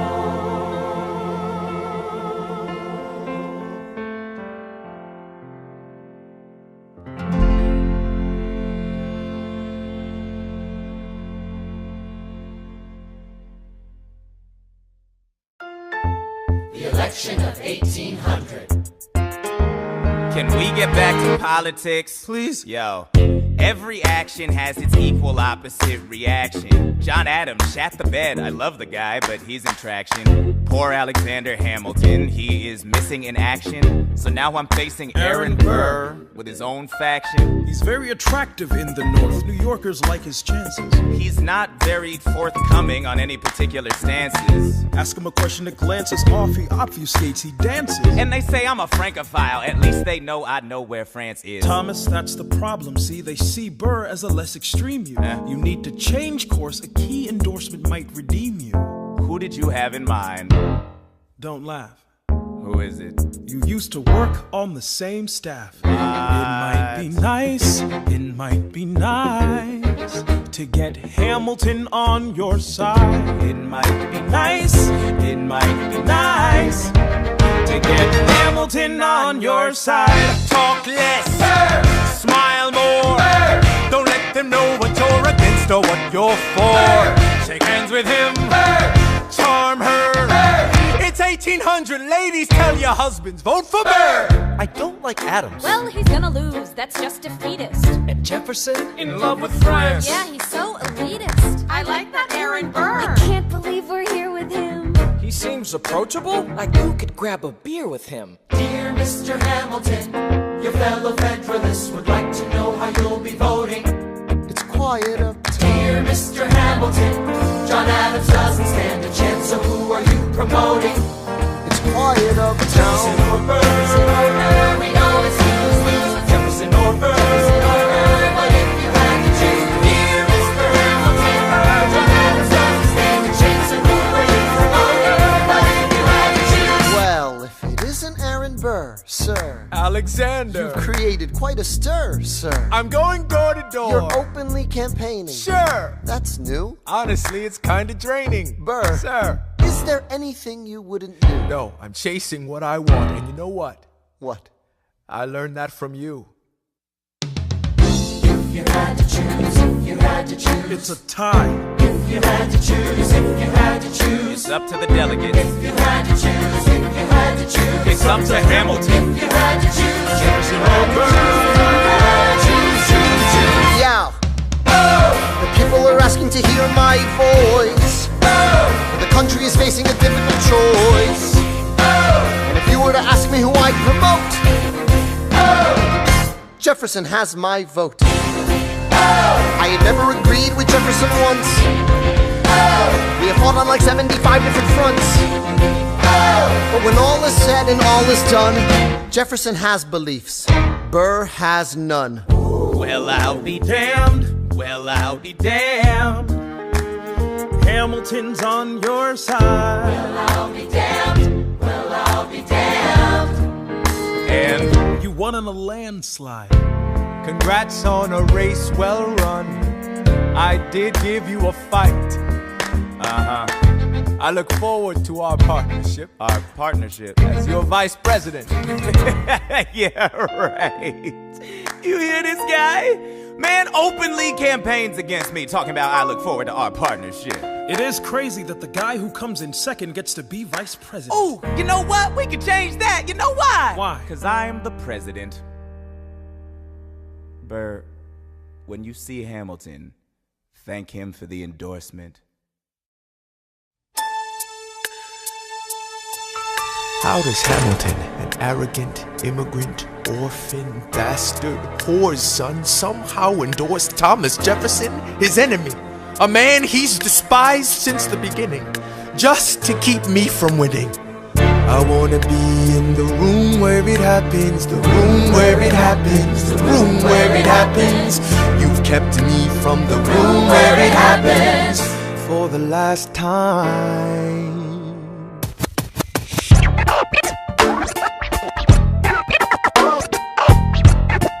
Dear Alexander, I am slow to anger, but I toe the line as I reckon with the effects of your life on mine.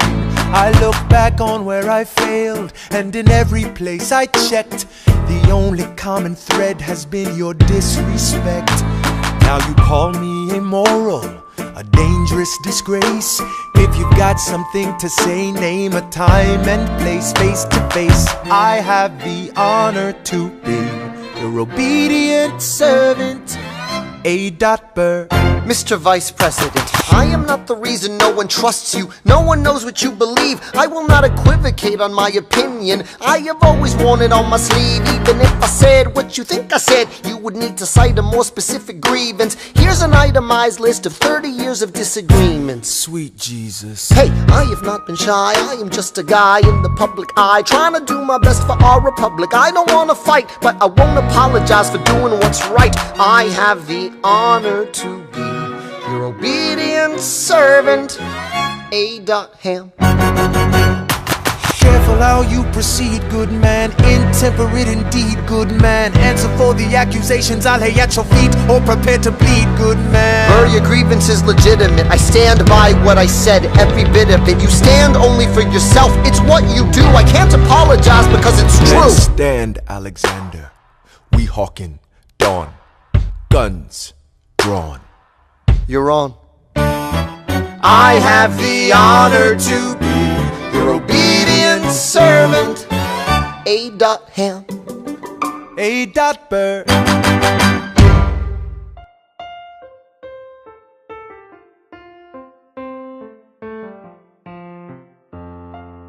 Alexander, come back to sleep. I have an early meeting out of town. It's still dark outside. I know. I just need to write something down. Why do you write like you're running out of time? Come back to bed, that would be enough. I'll be back before you know I'm gone. Come back to sleep. This meeting's at dawn. Well, I'm going back to sleep. Hey. Best of wives and best of women. 1, 2, 3, 4, 5, 6, 7, 8, 9. There are 10 things you need to know. Number 1. We rode across the Hudson at dawn. My friend William P. Van Ness signed on as my number 2. Hamilton arrived with his crew, Nathaniel Pendleton and the doctor that he knew. Number 3. I watched Hamilton examine the terrain. I wish I could tell you what was happening in his brain. Just apologize, we have worthier pursuits. Most disputes die and no one shoots. Number 4. Hamilton drew first position, looking to the world like a man on a mission. This is a soldier with a marksman's ability. The doctor turned around so he could have deniability. 5. Now I didn't know this at the time, but we were in the same spot. My son died. Is that why? 6. He examined his gun with such rigor. I watched as he methodically fiddled with the trigger. 7. Confession time. Here's what I got. My fellow soldiers will tell you I'm a terrible shot. Number 8. Your last chance to negotiate. Send in your second, see if they can set the record straight. They won't teach you this in your classes, but look it up. Hamilton was wearing his glasses. Why? If not to take deadly aim. That's when I realized this was not a game. I had only one thought before the slaughter. This man will not make an orphan of my daughter. Number 9. Look him in the eyes, aim no higher. Summon all the courage you require, then count. 1, 2, 3, 4, 5, 6, 7, 8, 9. He aims his pistol at the sky. Wait! 9, 8, 7, 6, 5, 4, 3, 2. One last thought. Number 1. Before we got in the boat to cross the Hudson, I stopped to write a note. Actually, I wrote 2, just in case I didn't make it through. I want the world to know what I intended to do. Number 3. If I shoot first and throw it away, he has to yield. We both get to live another day. I know this puts me in a difficult spot, but I've got to throw away my shot. Number 4. I get lucky, I draw first position. I stand facing east as I load my ammunition. The sun is in my eyes, I am almost giddy as I watch it slowly rise over my New York City. 5. I start to shake when I realize that we are in the same spot. My son died, is that why? 6. I examined the gun that we shared. Philip never hurt a soul, he must have been so scared. 7. My Eliza is still asleep. I left her a letter, I could have written it better. Number 8. Your last chance to negotiate. Send in your second, see if they can set the record straight. Put on my glasses so I can see if Burr is softening. I see him glaring back at me. He's always hated dueling, hated confrontation. I never had his instinct for self-preservation. I feel a sense of calm fill me. It's not in his political interest to kill me. 9. My last thought is of Eliza. Maybe I can get back home before she opens her eyes. They put us through our paces. We count to 10. God, I can't wait to see her again. 2, 3, 4, 5, 6, 7, 8, 9. Number 10. Paces fire. I imagine death so much it feels more like a memory. Is this where it gets me? On my feet, several feet ahead of me. I see it coming. Do I run or fire my gun or let it be? There is no beat, no melody. Burr, my first friend, my enemy, maybe the last face I ever see. If I throw away my shot, is this how you remember me? What if this bullet is my legacy? Legacy. What is a legacy? It's planting seeds in a garden you never get to see. I wrote some notes at the beginning of a song someone will sing for me. America, you great unfinished symphony you sent for me. You let me make a difference, a place where even orphan immigrants can leave their fingerprints and rise up. I'm running out of time, I'm running and my time's up. Wise up, eyes up. I catch a glimpse of the other side. Lawrence leads a soldier's chorus on the other side. My son is on the other side. He's with my mother on the other side. Washington is watching from the other side. Teach me how to say goodbye. Rise up, rise up, rise up, Eliza. My love, take your time. I'll see you on the other side. Raise a glass to freedom. He aims his pistol at the sky. Wait! I strike him right between his ribs. I walk towards him, but I am ushered away. They row him back across the Hudson. I get a drink.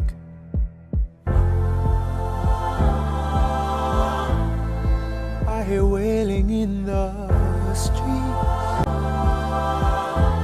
Somebody tells me you'd better hide. They say Angelica and Eliza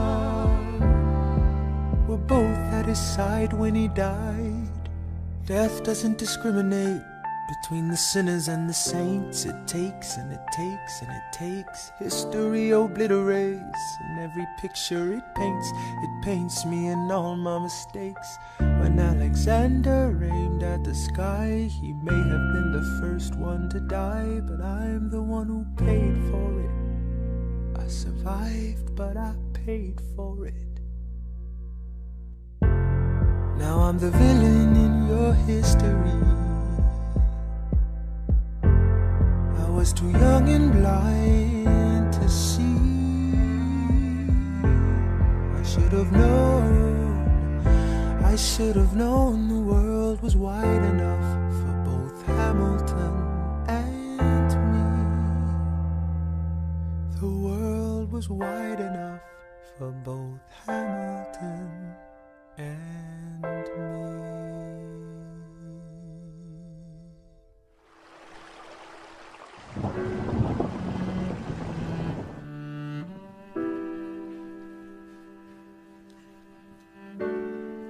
My very dear Eliza, this letter will not be delivered to you unless I shall first have terminated my earthly career, to begin a happy immortality.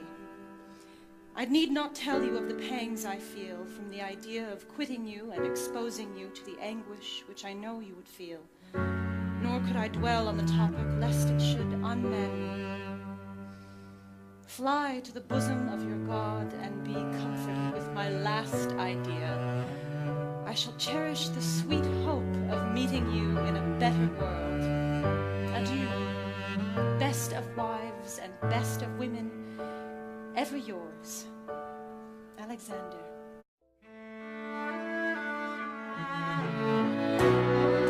Let me tell you what I wish I'd known when I was young and dreamed of glory.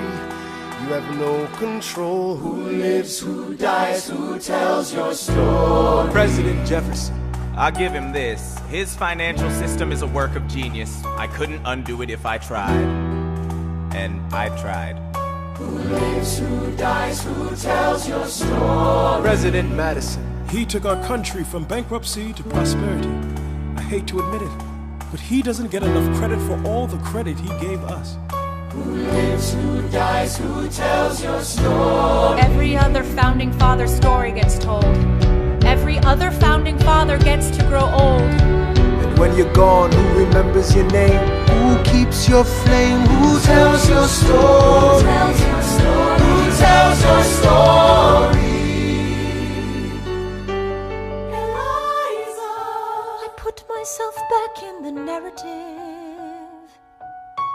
I stop wasting time on tears. I live another 50 years. It's not enough. I interview every soldier who fought by your side. She tells our story. I try to make sense of your thousands of pages of writings. You really do write, but you're running out of time. I rely on Angelica. While she's alive, we tell your story. She is buried in Trinity Church near you. When I needed her most, she was right on time. And I'm still not through. I ask myself, what would you do if you had more time? The Lord in His kindness, He gives me what you always wanted. He gives me more time. I raise funds in D.C. for the Washington Monument. She tells my story. I speak out against slavery. You could have done so much more if you only had time. And when my time is up, have I done enough? Will they tell your story? Oh, can I show you what I'm proudest of?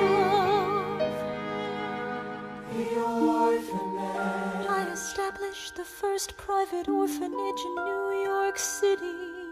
The orphanage. I helped raise hundreds of children. I get to see them growing up. In their eyes I see you, Alexander. I see you every time. And when my time is up, have I done enough? Will they tell your story? Oh, I can't wait to see you again. It's only a matter of time. Will they tell your story? Who lives, who dies, who tells your story? Will they tell your story?